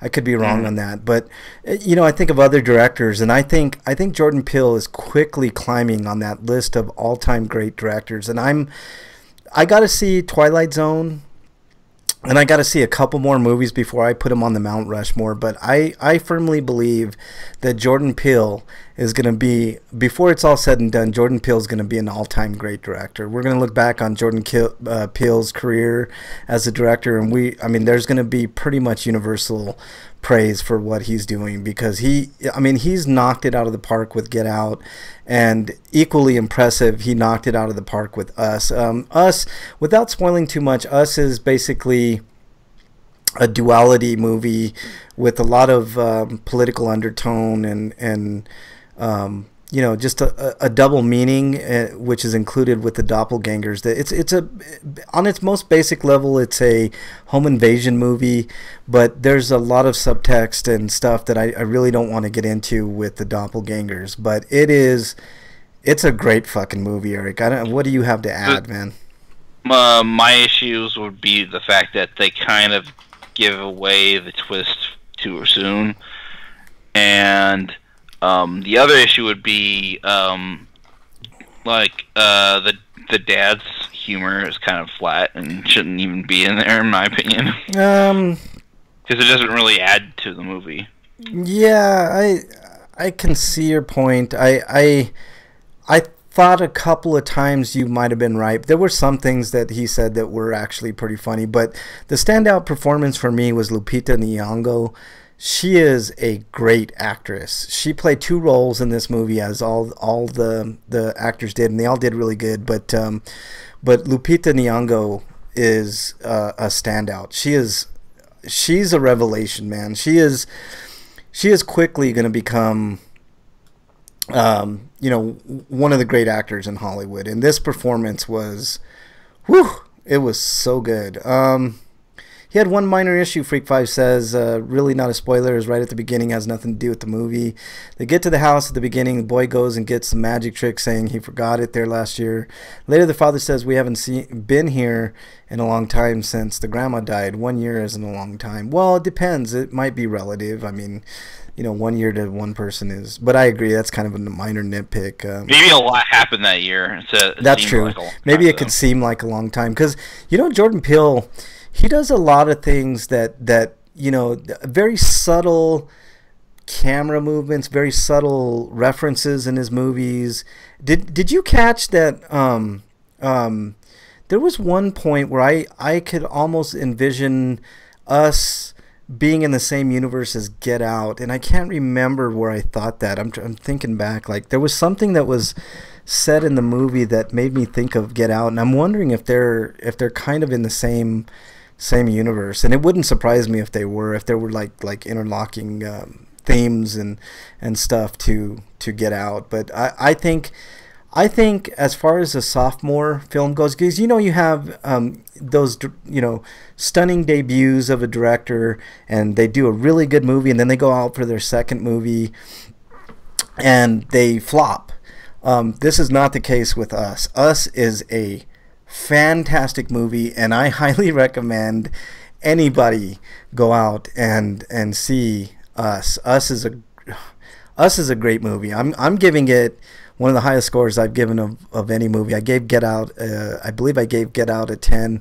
This ticks all the boxes. There are minor problems with it, but I can't see much wrong with this movie. I'm giving it a 9 out of 5, Eric. Do you disagree? What do you think? I'll give it the same. Yeah, 9.5 seems like it's not a perfect movie, but it's pretty damn close, and it's a perfect fucking follow-up to Get Out. So I highly recommend watching it. Like, if you haven't seen it, get out there and support this movie. I know it was #1 at the box office, and it's #1 for a reason. It's a great fucking movie. Put all your prejudice aside, and put all your expectations aside, and it'll blow you away. It is a great movie. It just feels like that's where they go every summer vacation. Yeah, see, that you're right, Freak 5. Maybe, I mean, that's, he liked the little hints to the twist. Yeah, see, some people aren't very perceptive, Freak 5, and that's what I was going to tell you, Eric. Like you mentioned, like they gave away the twist early.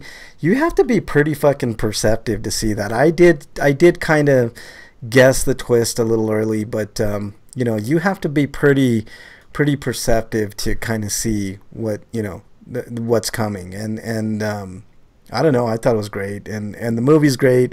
Jordan Peele's direction is far and away, like, he's blowing me away. Like, my favorite director of all time is Guillermo del Toro, but Jordan Peele, if he keeps it up, he's going to be right up there on my Mount Rushmore of great directors. You have certain directors like Spielberg that you can't deny, with his list of great movies, what he's accomplished. Jordan Peele's going to be up there, man. I can already see it. Guillermo del Toro's up there. There's many more Oscars in Jordan Peele's There's also future. a preview for another movie I'm looking forward to seeing. Oh, yes. Let's talk about that real quick. Breakman, are you back? Somebody type in the chat that Breakman can come back. You come back now. Yeah, Break, come back. I agree with you. I at first I was like, this movie looks kind of bunk, and we're talking about, and not to mention the fact that they were trying to name drop like somebody behind Get Out along with Peele made the movie, but Peele's not director, so it's like, But his involvement is very encouraging for this movie. It's like the way I feel about the Twilight Zone. Like, he's not. I don't think he directed all the episodes of Twilight Zone. He's just kind of the host and executive producer and stuff like that. But it lends credibility to it. So, I don't know. But we're talking about the preview for Ma. Ma. And at first I was like, oh, this doesn't look very great. But then the more I thought about it, and what's her name? It almost seems like a modern imagination of Mercy. Is that movie it was called? Which one are you talking about? The movie with that super fan of that writer who she traps in that cabin. Oh, Misery. You're talking Misery. about. Yeah, I did get kind of that vibe, but man, it looks really good, man. I'm looking forward to that movie too, man. I hope it does well. I hope it's as good as what I think it's gonna be. But Freak Five says, I hadn't noticed before, but something I realized about the trailers. What are you talking about, Ma specifically, Freak Five?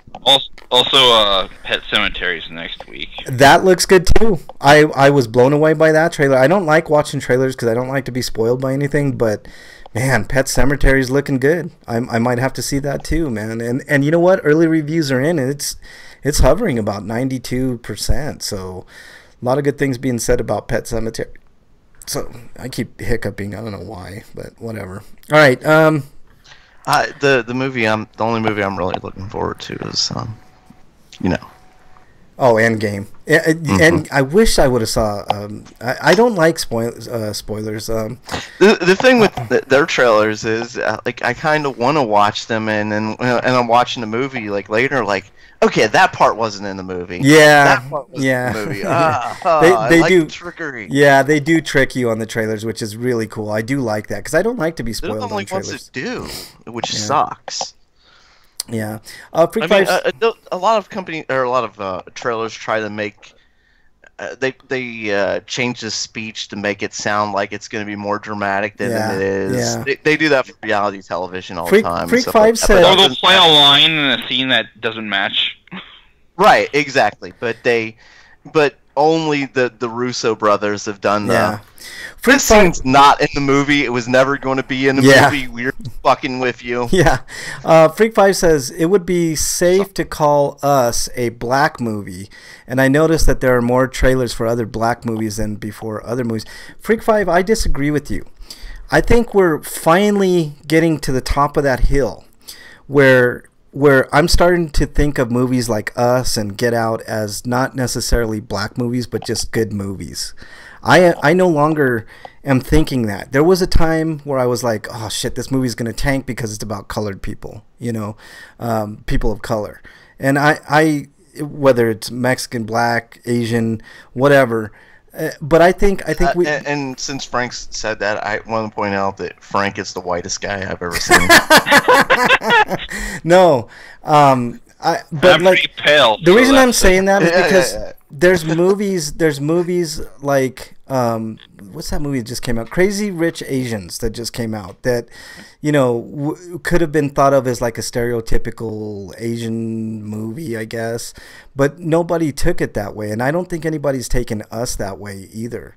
I think we finally are crossing that point where people are not seeing color in movies anymore, man. If you want to talk about crazy rich people, we could talk about the movie I watched this week. What did you watch? They weren't Asian, and this is completely not about race or anything like that. But it was a biopic, basically.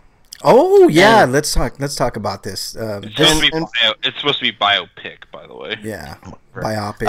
And from what I've heard, this is actually a sanitized version of the book, and it is supposed to be biographical because the members of the band they all were and not just them, but people in their lives. Like everybody was interviewed and stuff for the book, and the book is told in their perspective, each member of the band, and the movie is too. The movie is called The Dirt, and it's about the band Motley Crue. Yeah. Most people don't know probably the names, but for some people, I mentioned this is where Tommy Lee got his start. A lot of if you don't know Tommy Lee as a musician, you probably know him for the sex tape with Pamela Anderson. That never comes up in this movie, by the way. This starts from when they are all young, except for Mick Mars, who is considered an old guy at the start of the movie, and who apparently is suffering from a horrible disease. He is the only guy who doesn't come off as the worst human being ever in this movie. And Mick Mars seems like more of a witness to the crap that the rest of the guys did. I think that's apt, man. I think that might be pretty close to accurate. Vince, Tommy, and Nick, Nikki Sixx, Tommy Lee, and Vince. What's Vince's last name? Vince Neil. Vince Neil. They do some of the most despicable, horrible shit. They fuck every girl they see. Oh yeah. No matter who they're with or what they're doing. They're doing drugs the entire movie. Like they're doing coke and drinking the entire movie. They don't sanitize any of this stuff. Like there's a scene where they deal with Ozzy. They go on tour, I guess, with Ozzy, and from there they ramp up their antics. At that point, they were already destroying hotel rooms, but Ozzy does crazy shit that you've never seen. Like, he snorts piss. He takes his shit out in a pool in a hotel, like poolside. People are watching. He pisses on the ground, and he drops to the ground, and he snorts his own piss. Like, that's how fucking crazy of a guy Ozzy was. Crazy is the word, man. It doesn't even begin to. I mean, if you did a movie about Ozzy's life, man, it would be fucking crazy. I was saying that, like, we need a movie about his life too, because nobody would believe any of it. Oh yeah. He heard a story of Ozzy snorting a blind of ants. He does that in this movie. Yeah. There's a lot of nudity in this movie. Vince Neil especially likes to fuck everything he sees. Oh yeah. At points in this movie, the band members fuck each other's girlfriends. Under each other's noses. This wasn't like, hey dude, you're free to fuck her, stuff like that. Like, they didn't care. And Nikki Sixx at a point developed a bad heroin addiction. I mean, they talk about that. Vince Neil killed a friend in a car accident. Yeah. He lost his daughter to a cancer. Yeah. Tommy Lee was always like the kind of upbeat guy in this, but at a certain point, like, he even beats a woman up in the movie. He only punches her in the movie, but from what I've heard, like, he actually kicks her ass. Yeah. So, that was kind of like a sanitized moment. Yeah. But, stuff like that. Like, they just did some of the most over-the-top crazy shit, destroying hotels. You know where I got most of these stories, Breakman? I used to listen to Nikki Sixx. He has his own radio show. It's super popular. Speaking of radio. And I should say, like, that he's sober now. Yes. So Nikki Sixx... at a certain point, the band he directed the band to go to rehab because of his addiction to heroin, and he got the band completely sober. Yeah. Vince Neil did not like that, according to the movie at least, and none of the other guys really liked that either. So they probably still drink and stuff like that. But from what I've heard, like, Nikki Sixx went and according to the movie too, he went cold turkey, completely sober. Yeah, they're contractually obligated to never get back together and tour again, if that tells you anything. I mean, that's how volatile the Motley Crue days are. I mean, I do like, I think we were talking about this off air break. There's like two sets of metal fans. There's the whole side that went like with the hair bands like Motley Crue and Warrant and all those type of bands. Guns N' Roses is in that group and stuff like that. But then there's like the other side with like Pantera, Metallica, Slayer, even Black Sabbath to a certain extent, Ozzy. There's like the heavy metal, and then there's the hair band heavy metal. You know what I mean? And I was more anti, although I do like a lot of the hair band shit, White Snake and I like some of the Motley Crue songs. Like it's prominent throughout the movie, and I think, and me and Mrs. Breakman were discussing this, we think a lot of the actors weren't great actors particularly, but they look a lot like the guys they were playing, and I think that's the reason a lot of them got the job. Yeah. Freak 5 says he has a message to you from his husky, which is probably Bark, but I don't know. I guess. And I don't want to say like I've never been like the biggest metal fan. Like, there are some songs I like Dr. Feelgood is a good song. Yeah. There's the Dr. Feelgood tour that's mentioned, but they never once played that song in a damn movie. Yeah. And there's a few of the others. They play a lot of their music throughout the movie, and I like the movie a lot. I'm going to give it an 8.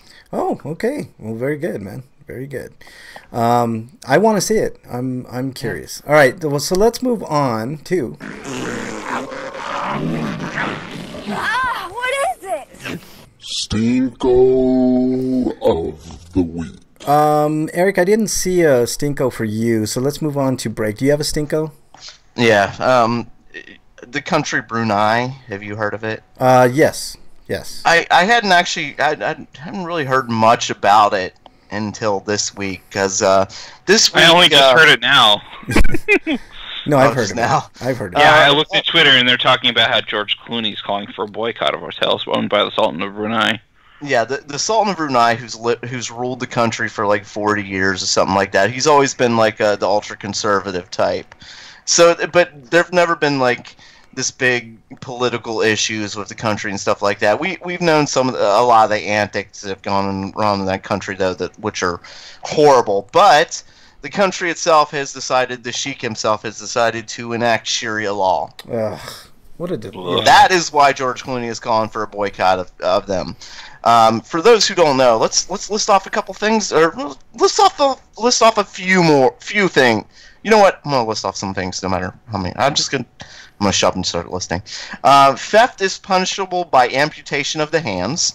A non-Muslim man who marries a Muslim woman is punishable by death.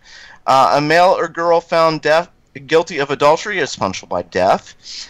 Girls' clitorises should be cut. Yeah, that's Sharia law for you. I'm trying to find my favorite here. Oh, okay, here it is. A man can marry an infant girl and consummate the marriage when she is 9 years old. Yeah, that's Sharia law for you, man. And that's only some of the fucking horrible rules here. Yeah, of Sharia law. There are ones like, I guess. Well, I can't imagine one's more worse than raping a 9-year-old girl, but but you get the point. Yeah, Sharia law is awful for so many obvious reasons. It's what's going on in the country of Brunei. Yeah, don't ever visit Brunei is what I can say, man. I mean, it's all you can do. Here in the United States, if you ever visited there, don't go there. Don't visit, because it's boycott it. It's how I feel about Israel. People were up in arms about Ilhan Omar talking about how horrible Israel is, especially the Palestinian people. But I've thought of that for several years, and that doesn't make me anti-Semitic in any shape, form, or fashion. I hate this atmosphere that we're not allowed to criticize, like for instance, a country that's majority Jewish, like Israel. Yeah, you're anti-Semitic if you criticize the country. That's what? Here's what I'm going to say. Fuck Israel's government. Fuck them. Yeah. Fuck them to hell. Because, they're driven mostly by greed. And I'm talking about the government, not the people there, so don't get all up in arms and at me on fucking Twitter. I can already tell. I mean, I've had so much hate on Twitter. For instance, that what's her name? Ilhan Omar. What's that? Ilhan Omar? Is that who you're talking about? Yeah. I've read what she said, and I'm like, she's not saying like Jewish money. She's saying like money influences everything. Like that's what she's saying. What she's been saying. Like come on. Like, what do you and I have making a huge leap saying that she's like anti-Jewish? Yeah, you and I have for years been saying one thing when it comes to apocalypse. What have we been railing about for the past few years when it comes to politics? No money. Money. Get the money out of politics, and that's all Ilhan Omar was saying. It sounded like you said apocalypse.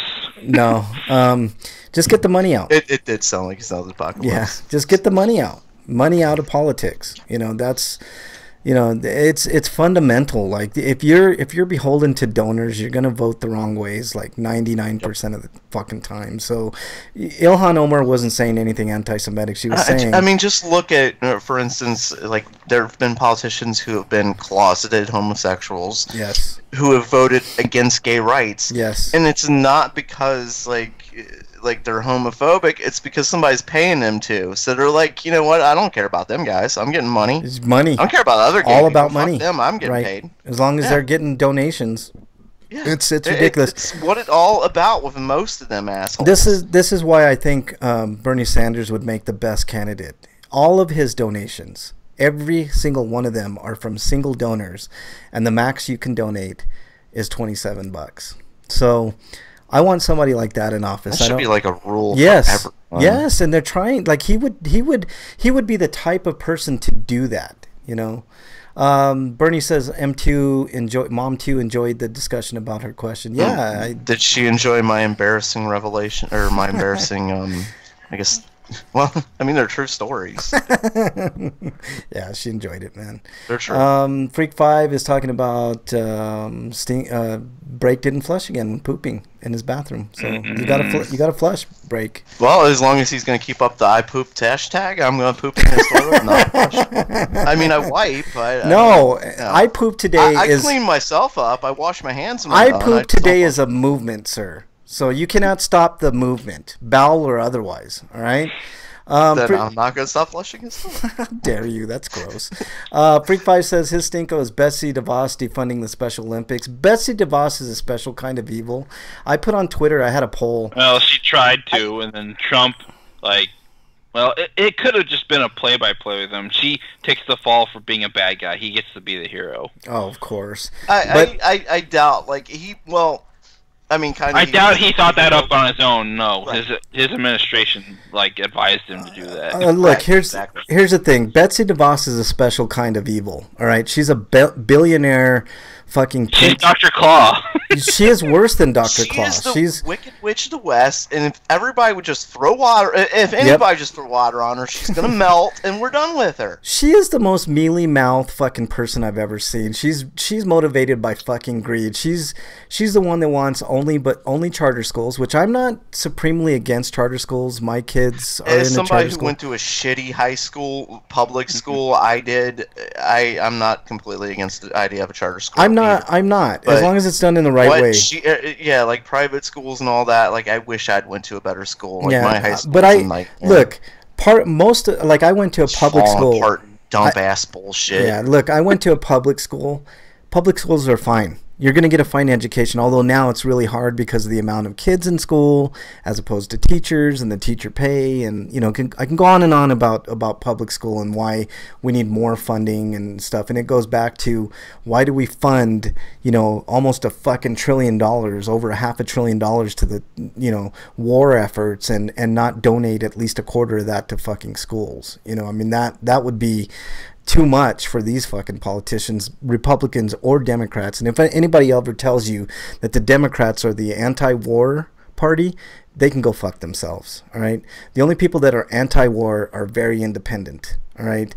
There are certain Democrats that are anti-war, Tulsi Gabbard being one of them. Although, I got my issues with Tulsi Gabbard, but I just honestly, we're never gonna not be in a war. Like I've come to that realization, and it sucks. And it's stupid because we could be using a lot of that money for Special Olympics, for fucking public schools, for healthcare. I mean, we could pay for. People talk about, how are you gonna pay for that? I hate that when they say that. When I talk about Medicare for all, I always get, well, how are you gonna pay for it? How do we pay for all these fucking wars that we're in? Right? Nobody ever asked that question. How do we pay for these wars? Right? It's the same fucking thing. So if you want to get on me about how are we going to pay for fucking Medicare for all, look at the wars. How do we pay for wars? We give the money to the wars. We can do the same thing for healthcare, and I think healthcare means way more to the people of this country than getting in another fucking war because you want to pay your warmongering contractors more money. And thus lining your own fucking pocket. So, don't get on me about Medicare for all. It's the only way to go. And anybody that says that Medicare for America is better is full of shit. And everybody that says that we need to shore up Obamacare before we need to move on to Medicare for all, fuck that too. All right, the time for incrementalism is fucking over. It's time for a change, a big fucking change. And the big change is Medicare for all, cut the budget for the military, cut these fucking wars off, get out of Syria. That was the one good thing that Trump was going to do that he's not doing anymore, is get us out of Syria. I'm all for that, man. Let's get out of these fucking wars. I don't care about the power vacuum that it causes in the Middle East and all this stuff. I care about this country and the people of this country, Democrat, Republican, and independent. That's who I care about more than anything right now. So, get out of the wars, save money, and spend money on social programs. And if you want to call me a fucking socialist, then call me a socialist, because this country's suffering and hurting. You've given already already. I'm sorry. That's okay. I was saying you've already given the rich their tax cuts. It's time for the American people to receive some benefit from all of this fucked up bullshit that's went on in the Trump administration. So I'm gonna move on to my stinko, guys, and I gotta play this first. So let me get this. Here we go.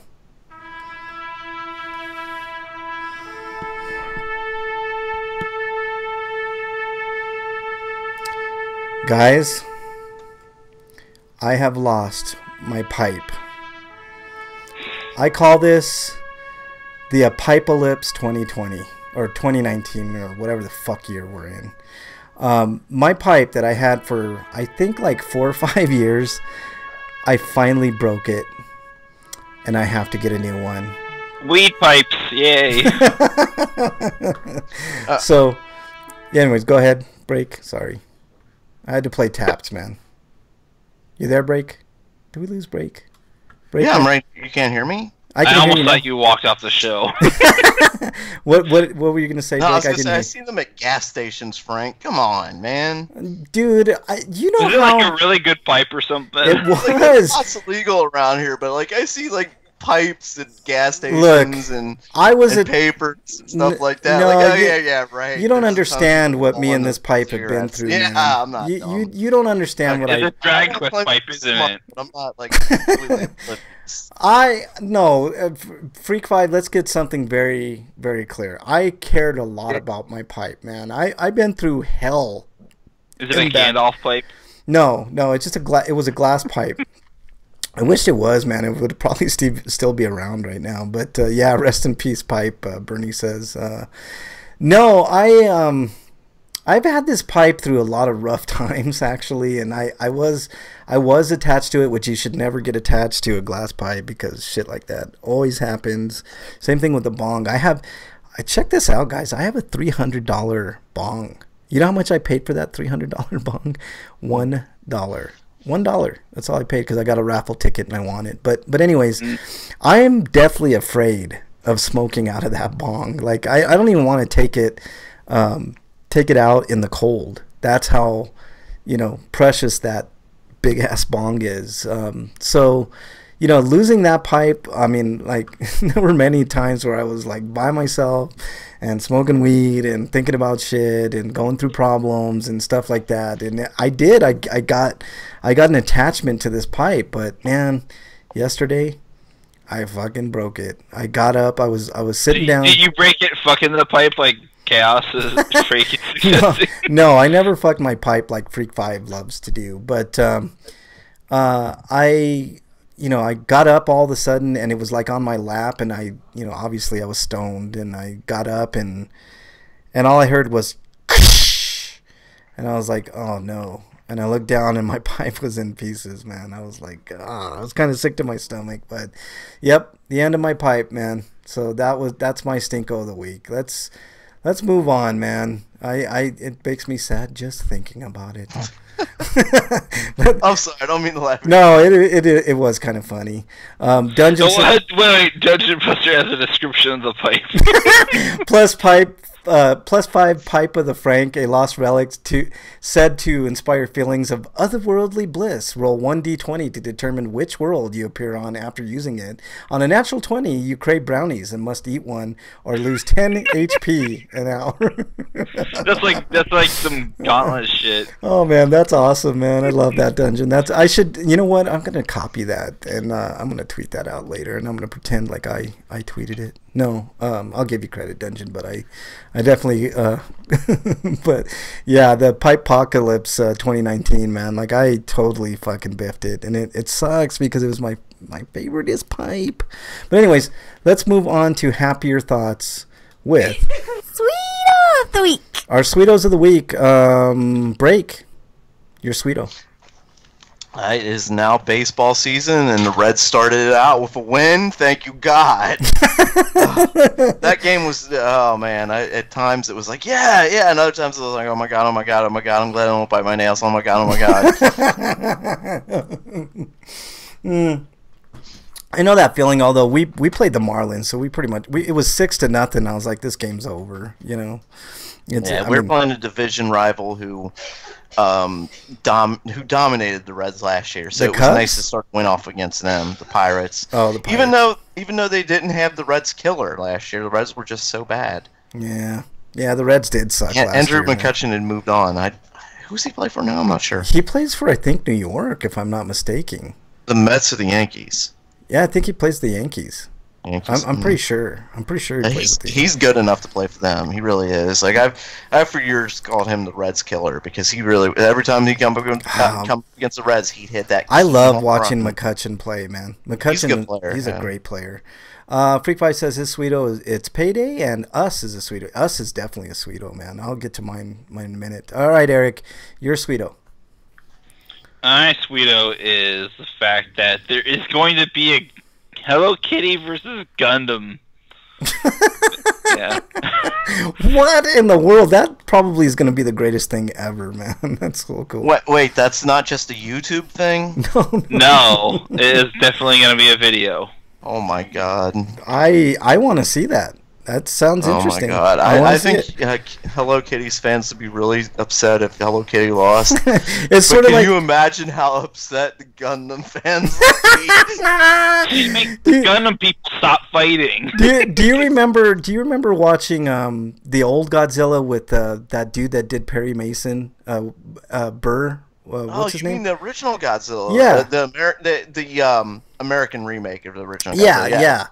Yeah. Do you remember they had like a cartoon at the beginning and it was Bambi? And you're just sitting there looking at it and just Bambi, like it's a black and white cartoon. And it had like Bambi like just frolicking in the forest or whatever. And then all of a sudden Godzilla's just big, massive like foot just went boom and smashed Bambi. Do you remember that? That was fucking awesome, man. It's been a long time since I've seen that movie, but so I think I can remember that. Yeah. Bernie says, I'm so surprised Frank hasn't exiled me once today. Yeah, no, I have not. You haven't said anything to do that. Freak5 says, and learning about the new Shaft movie is a sweeto. Yeah, he was making the point that they kind of tailored the previews for a black audience with us, and I didn't get the Shaft trailer. Otherwise, there might have been a little more validity over here. But I might be the area. Do you live in a predominantly black area, Freak5? I'm curious, really curious. Here it's like kind of mixed, I guess. I don't know, more white than anything because that's the majority of the country's white anyways. So yeah. So Hello Kitty versus Gundam. That's a thing. That's cool. Mine is Jordan Peele. I mentioned all the superlatives about Jordan Peele earlier.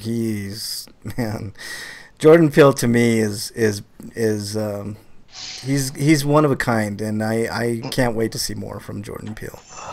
What are you saying, Break? Did you say something? No. Yeah, theater was not in a predominantly black... Yeah, then that's them just not marketing the right way than Freak5. But hey, more exposure is more exposure. If the previews were good, like Ma's previews, excellent. If you haven't seen the trailer for Ma, then I'd watch it because it's shaping up to be a really good movie too. But all right, I've got a topic. I don't think we got into it last week, but we might as well.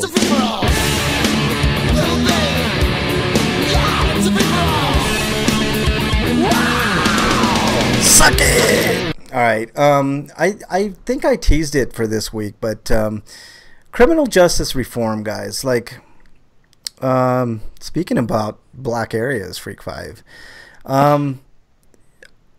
this is another reason that I hope Bernie Sanders gets into office. Like, there's so many good positive things that Bernie would do that I don't think any of the other candidates would even dream of, including Elizabeth Warren. I think Elizabeth Warren's the clear-cut second choice in my view. Maybe Tulsi Gabbard. I don't know. But criminal justice reform. You don't like Hansy Joe? Oh God, man, Joe Biden's. I hope he enters the race because he is clearly one of the worst candidates you can. His candidacy is dead on arrival, man. Like, I don't want him to enter a race because the DNC has already elected him. Like, remember what happened with Hillary? I do. You know why? There's reasons why I do. Breakman, because it's going to take away from Kamala Harris and Cory Booker, a lot of these establishment piece of shit candidates that we have in the race, and he's going to take away votes from them, That's true. Which is fine by me. And also, he has a history of tanking, and he also has a very racist history. So, and a very misogynistic. As I said, handsy. Yes, you're referring to him being really creepy with women and girls, yes. And you can see videos of him like smelling girls' hair and just has this creepster vibe. So there's no way in hell. Yeah, he has the nickname Handsy Joe. Yep, and for a reason. I did not make that up. No, and it's for a reason. He's a creepster. He really is, and he always has been. Plus the way that he treated Anita Hill. If you go back and listen, and he's never to this day, it's become a big running joke in Anita Hill's household when somebody rings the doorbell. They quote unquote have hopes that it's going to be Joe Biden ready to apologize. He never once has apologized to Anita Hill. Anita Hill was treated like shit. And I don't think that we should forget the way that she was treated and the way that specifically Joe Biden treated her in those hearings. And he has yet to apologize. He is a poster child for why there's a Me Too movement. And I hope the Me Too movement swallows him whole and spits him out and destroys his chances of ever becoming president of the United States. And him holding on... It didn't stop Trump from being president, though. Yeah, but here's the thing. I don't want him to enter a race. Like, I just don't. I do. Like I said, because I think... I know, you gave your points. I'm just saying, from my perspective, the way the DNC is looking at him, what happened with Hillary... and stuff like that. Like, I agree he'll still votes away from, like, Kamala Harris and such like that, which will just reinforce the DNC's, like, he needs to be our number one in their minds type thing. Yeah, yeah. Well, they can think that all they want, but if Bernie gets 50% of the vote, it's all for naught. I mean, some of these people are going to be dropping out. They screwed him before. They did, but it's a little different this time around, Breakman. There's a voting process this time around, and the first round, if somebody gets 50% of the vote, it's over. There's no super delegates in the first round, and there's nothing to worry about. It's when we get into the second round when we're going to... And I'm hoping by the time we get to the point where we have that vote, a few of these idiots will drop out. Like, everybody's big on this Pete Buttigieg guy, the mayor from South Bend, I'd Indiana. never heard him till a couple days ago. Right, I heard about him, and he's a very eloquent, he's an out-of-the-closet gay politician. And he's very eloquent. He speaks very well, but he's another one of these mealy mouth guys that I can tell says one thing and is going to do the exact opposite. And his voting record is not good, especially in South Bend, Indiana, where they have a problem with gentrification, which is a problem clear across the country. But he is very pro gentrification based on his voting record, the things that he says, and all this other stuff. There's other problems with other candidates. Like, I like Elizabeth Warren, but I won't vote for her because she's become very kind of sketchy on Medicare for All. And if you're not full throttled for Medicare for All, it's a non-starter for me. You can forget it. I don't want to hear it. My dad's a senior diabetic that relies on the insulin. You cut Medicare, he is going to die. So I don't want anybody else in the country to have this feeling that they can't go to the doctor and because they're going to be bankrupted. I can't tell you the number of times that I wished I could have went to a doctor, but knowing how much money it's going to cost because I don't have insurance and can't afford it, that it would literally be not a good thing. There'd be thousands of dollars that I would owe that I would never be able to pay for. So I don't ever want to hear any candidate say nothing but I support Medicare for All, full-fledged. The time is now. It's not yesterday. It's not tomorrow. It's not next week. Not next. Let's incrementally get there. The time is right fucking now. These people in this country deserve to be able to go to the doctor and not have to worry about getting bankrupt, and also not having to worry about dying because they can't get their medication. All right, my dad's like I said, a diabetic. He needs insulin. There's no two ways about it, and insulin is super expensive. So if they cut that out, my dad will die. And I will hold all of these politicians responsible if that happens. Nobody should ever have to worry about dying because they can't afford their medication or they can't get it. You know, it's utterly ludicrous to... Yeah, where are the pro-lifers complaining about that shit? They're not. They could care fucking less. And that's what makes me so angry. And any politician, or anyone... people like certain people I know, it's not that they couldn't care less, it's that they aren't caring at all because they don't think about things. Yeah. So yeah, I don't know, man. I'm just saying, like, it's a non-starter for me. If there's a candidate that doesn't support Medicare for all and not this Medicare for America bullshit, which keeps private insurance companies in the loop, I don't want to hear about it. I will not. I'd have to ask, why the fuck is insulin as expensive as it is? There's something seriously wrong with the medical industry. There is. You know, I know why. I've researched this too. There was the guy who, I can't remember his name, but the guy who created insulin didn't want to patent it because he wanted everybody to be able to get it like regularly, like without having to worry about price.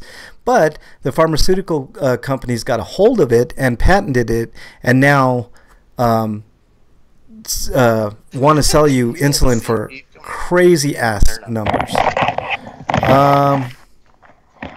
Let's see. What do you... Okay. Oh, they're talking about the Mueller report. I don't care about the Mueller report because Russia. Nobody gives a shit about it now. It was all a big fucking... I mean, if anything, burger. insulin should be, like, free.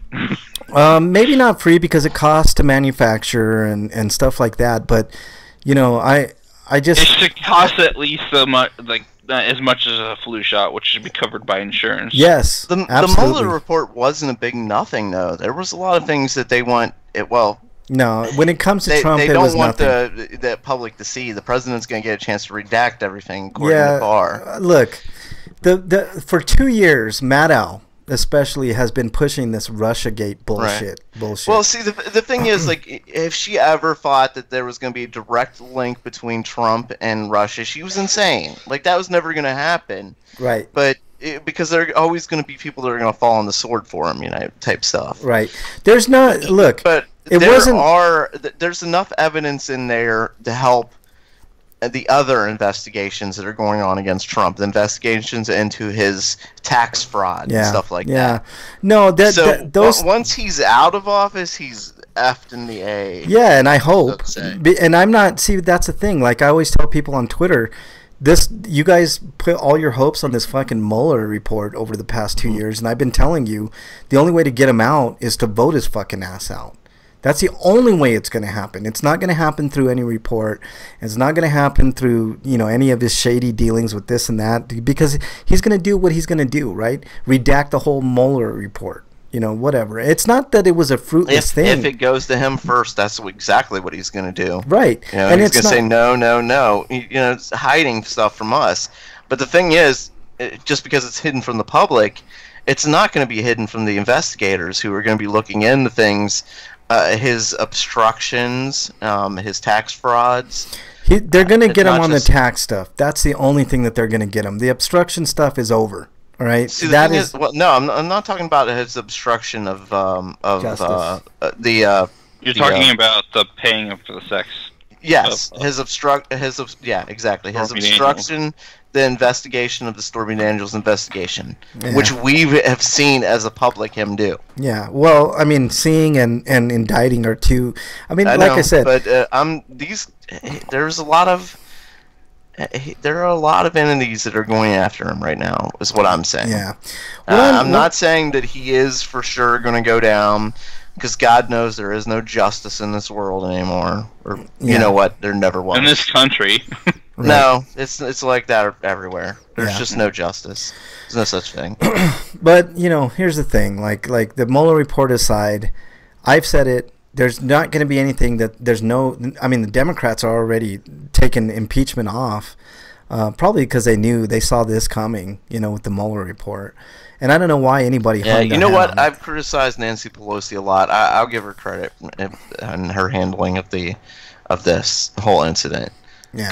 Because she's the only one who's not, like, going like this is ridiculous and stuff like that. Basically, she's saying like, you know, we can't talk about impeachment because we need the other side to go with us. Yeah. So she knows what she's doing. Maybe I know I'm definitely harsh about her being there forever. I get that, and there's a lot of things she's done so far that she's worthless. Being reelected, where I'm like, so I just don't like her. But no, I agree with you. I think she's handling this the right way. Yeah, well, I mean, there could have been 50 other things that Trump could have been impeached for right now. You know, so I don't give her a pass at all. She's worthless. She's another one of these worthless politicians that are there in Congress. Like Feinstein's another one. I don't know. No, they're all worthless. I mean, not all. I'm just saying. There's a few. Is according to the politics of Washington. Yeah. In this battle, I say she's doing she's doing the right thing in this battle in particular. But it's a huge embarrassment for Democrats for sure. It's a huge embarrassment. Like they should be ashamed of themselves. And Adam Schiff, like, I actually agree with the Republicans that said Adam Schiff should fucking resign. I do. I'm sorry. Like he you know, puffed up his chest and was like, well, this and that and the other. I think he should resign because he's the one that put there should be a lot of people resigning. Yeah, I agree. I totally agree. Just across the board on both sides, like there should be a lot of resigning. Yeah, and I think Trump should resign right now just for his general fuckery. But his entire family. Yeah, I agree. I totally agree. I heard that Linda McMahon is going to resign, which is a good thing because she's another piece of shit. But I wish Betsy DeVos would resign because she's a worthless fucking I think piece she's of shit. at the point where she must have seen something where she's like, well, this. Yeah, I don't want to be blamed for this too. Yeah, maybe it was the Special Olympics thing. She's a special evil piece of shit because she put out a thing. Well, you know, kind of like saying that you know, they had to make cuts. Of course they had to make cuts because you just gave the rich a $1.5 trillion fucking tax cut, corporate and rich people tax cut. So of course you have to get rid of shit. And what do people get rid of? Stuff like Special Olympics and Medicare and Social Security. And if you notice, like a lot of wrestlers have come out and like the Special Olympics thing, where a lot of wrestlers have been like, we work with Special Olympics. Like this is absolutely ridiculous. And I think that got back to her, and I think that was basically like her husband and her interacting with like, okay, your politics are interfering with the wrestling business.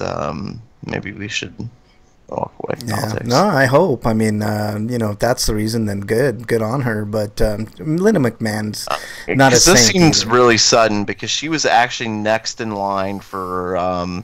There was a promotion coming up. I guess when the next guy leaves, she would be next in line for it. So yeah, like there had to be something, and this Special Olympics thing just happened. And a lot of WWE was not happy about that. You know, speaking of Betsy DeVos, if it's too much, if you think that you're getting picked if you see her, throw water on her. At least one glass of water is going to make her melt. I'm sure it's only going to take a glass. You know, if it's too much for you, Betsy, just resign. That's all you got to do. I mean, it takes 2 seconds. Just put up a memo. Forget the glass. I'll just get the Super Soaker. Yeah. There you go. All right, guys. I didn't even get to criminal. You don't even need a Super Soaker. I mean, like, she's so wicked. Like, you just throw like a shot glass on her, and that's enough. Yeah. I mean, she's fucking terrible, man. She's although Dungeon Buster does agree if you're Super Soaker. The Super Soaker for sure. I'll find one somewhere. Yeah, Super Soaker full of piss, Freak 5. Yeah, I wish. Yeah, that's man. water. It'll still work. You know, why can't we protest like that? Like, water doesn't hurt people. Why can't we throw water on people? Like in a form of protest. Somebody sees Betsy DeVos out and about, you just throw a big bucket of water on her. Like, it doesn't. Yeah, like not. Like throwing rocks and stuff like that. Like I heard people protesting, throwing rocks, throwing bottles of piss and shit like that. Don't do something like that. That's ridiculous. You're stooping to the levels you're supposedly fighting against. I would like that guy that broke an egg over that guy's head. Like that didn't bother me at all. Like I think it was in Australia. He was like this ultra conservative, you know, politician, and this kid who's a fucking national hero of Australia, in my opinion, he broke an egg over his head. He was like a white nationalist politician like we have here in the United States, but Dungeon Buster has a point. You know it's water, but the Secret Service have no idea what it is. I'm just saying, like, if you were to see like somebody out in public, like a Betsy DeVos, and you like took like a glass of water that clearly people could see, and you threw it on her, like, I wouldn't have a problem with that. I wouldn't have. Yeah, see, Slagar says, you kidding me? People call the cops for throwing rice at wedding. That's some bullshit, man. I agree with you, Slagar. I mean, it's ridiculous, but whatever. Yeah, I mean, and Dungeon Buster even adds to that. They just see fluids flying and think the worst. Yeah. You know, they see anything flying, or just like what's happened with a lot of people with the guns the toy guns that look realistic. Yeah. Yeah. And then add the racism and the trigger happiness of the cops. Of the cops, you know? yeah. No, that's a good point. I mean, there's just if it was me or Freak 5 that threw water on Betsy DeVos, we would be killed within 5 seconds for sure. Like, not even question. You'd be sacrificing for the greater good. You have to think of it that way. I guess. I mean, would mourn you, and I would talk about you every time that we did the show, right, like praising your great work. And so you're like that. telling me that I should do it, Breakman? Like, if I ever see Betsy DeVos, just throw a big ass glass of water, and hopefully she's wearing like a white shirt so we could see her saggy ass fucking boobs that are 90 years old. And... I'm melting. I'm melting. Yeah. Freak 5 says, I would be killed trying to get into an event that she was at. Exactly, Freak 5. I feel you, man. Same here, bro. I mean, the same. I feel the same fucking way, dude. Like, I've been treated so bad by cops over the years. You would be surprised, Freak 5, the shit that I've been through, man. Freak says at the beginning of the guy's day, he was getting shot by a super soaker full of piss, and he adds that, and I was just thinking, that was some dedication to fill up a super soaker with piss. I mean, really, the super soakers hold a lot of liquid. You gotta, it's definitely not my like kink, me Freak. Right now, like drinking all this beer or something. Definitely not my kink, Freak, but I think it'd be funny as fuck, man. But Dungeon Buster says DeVos has a yacht because she can't swim. She has like 10 of them. Although one got and helicopters. She's down to 9 because one of them got like vandalized or something. But yeah. I can't remember who I saw on Twitter called her the Wicked Witch, and I'm like, yep, she's the Wicked Witch of the West. You're right. You're dead on. Like, it's identical. Like, out in serious, somebody throws water on her, she's gonna melt. Yeah. It's true. Or like invisible ink, like somebody throws a big old thing of invisible ink on her and she gets all like... Yeah, I don't... we've been talking about piss. I don't think it has to be specifically water. You're right. I think it just some sort of liquid. Yeah, it'd be so sweet. I would it has love to that. be wet. Something wet goes on her and she dissolves. Yeah, that person would be a national fucking hero. He'd be a fucking national hero. I mean, when the cops shoot you for it, Frank... Right. I'll praise you. We just want you to know that. Right. All right, that's about all the time we got for Just make sure you tell your kids you love them. Check the meme I just sent to RPGrinders on Twitter. Right. Her and Ben Carson haven't done anything newsworthy for... No, they have. Behind the scenes, Dungeon. Don't kid yourself. They've been doing bad shit behind the scenes. Bad shit. Just, I mean, you're a smart cat, Dungeon. You know where to look to find out where they did their shady shit. Carson's done a bunch of defunding on the HUD side, and DeVos has done a lot of things for charter schools and shit on the. I mean, there's tons of shit that they've done. Don't. He's saying like I think he means vote worthy. Yeah. Like they can't. They're not in Congress anymore. Yeah. Were they in the House or were they in the Senate? I can't remember, but they're not voting anymore. Is what he's saying. They're worthless pieces of shit, both of them, man. But all right, Eric, or let's start with Break. Your plugs, man. I have to go check Twitter because somebody sent me a meme named Freak. It is. I'm seeing here. Betsy DeVos. Oh, God. Why did you send me a meme with Betsy DeVos? I'll have to check it out later. Plugs. Yeah. Break plugs. I'm going to retweet it for people. You can follow me at RPGrinders and at, what's my other name? Oh, yeah, break_man on Twitter. All right. Or just, there's a break, and then you find a little underscore button on your computer. You don't have to type out underscore. You know, I'm I'm just telling all the same people who've ever listened to this show. You must be drunk, Breakman. Yeah, I'm pretty drunk. I'm sorry. All right, next, Eric. Any underscores?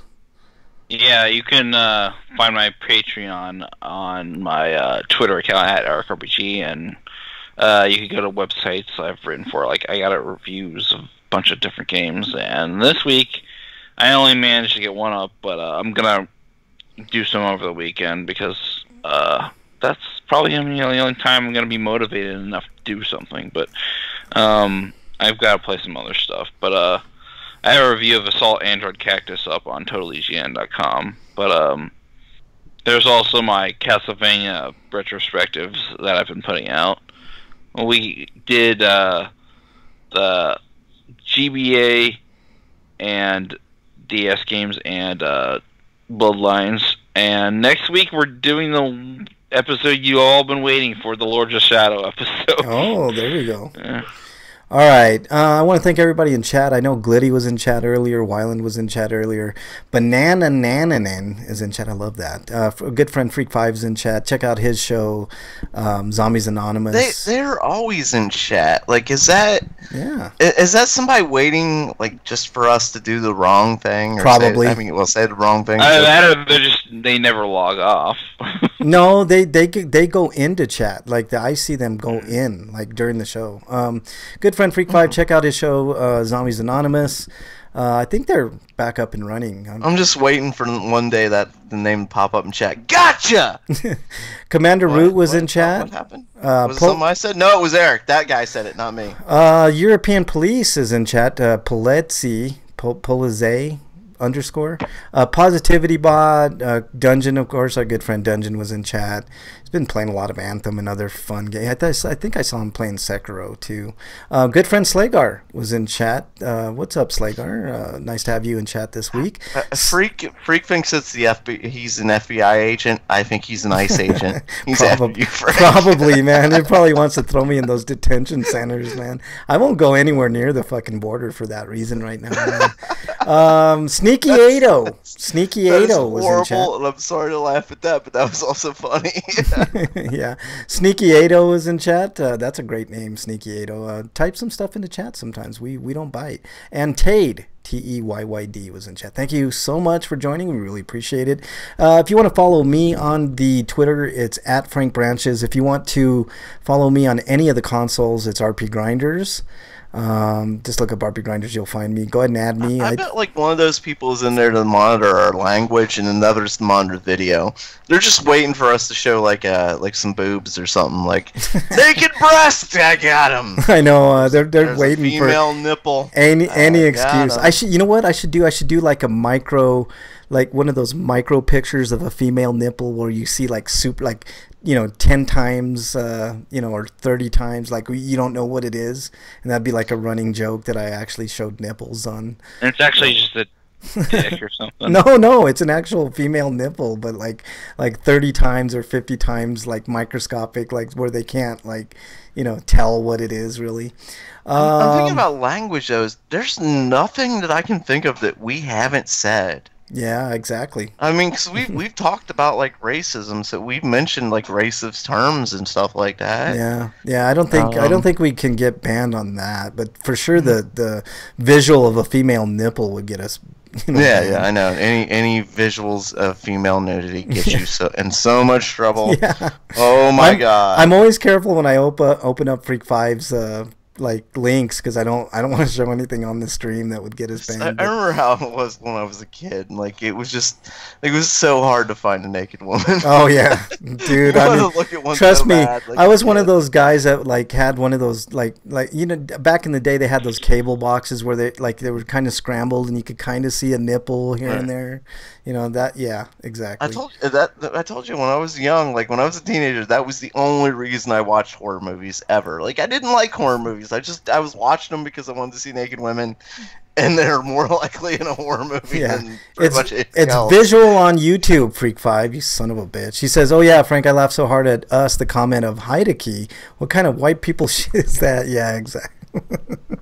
He's a female nipple on an audio podcast. Well, we can show video. Like it's just on YouTube. It's three dudes talking. Like for the most part, nobody wants to watch us. You know. Yeah, exactly. If we had like a female member, I that would be different. Oh I'd yeah, get more attention. But like for sure. you know, it's a few guys talking. I mean, we could show video if you guys want. I mean, I am skinny in the waist and pretty in the face, so you know. I mean, I'm just saying. Like, I if I put my camera on, I would probably get way more subscribers. You can just sit here watch me get more shit faced by the moment. All right, that's about all the time we got. You can follow me, Frank Branches, RPGrinders on all the systems. And go ahead I and know add that's me. completely sexist, but it's also fucking true. It's food quest time. I need to eat something. Yeah, go ahead and add me. If there were women involved in our show, like that's like people would care, like video wise. But yeah. Like, a real quick plug from me. Joe Bob Briggs is doing his show on Shudder. So if you have Shudder, check that out tonight. It's gonna be fun. So, all right. Freak 5 Zags out, you son of a bitch. All right, stay safe this weekend. We want to see you back here next week. Till then, that's the only time you exiled them today. Yeah. Wow. That must be a record. Yeah. All right, stay safe. Congratulations, you win. Woo! Stay safe this weekend. We want to see you back here next week. Till then, we are out. Later, everybody.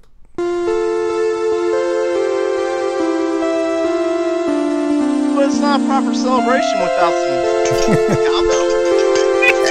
Cowbell.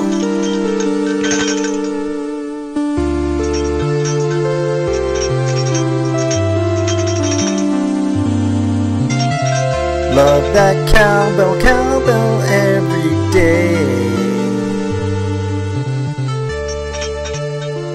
You know, Breakman, you are the greatest cowbeller of all time, even above Will Ferrell. So, just want to let you know that. Damn, that's a compliment right there.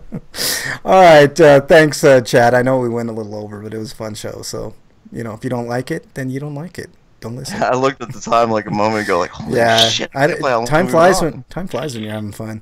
All right, Chad. Thank you guys so much. Really appreciate it. Go have food, Dungeon. Don't shoot the food later.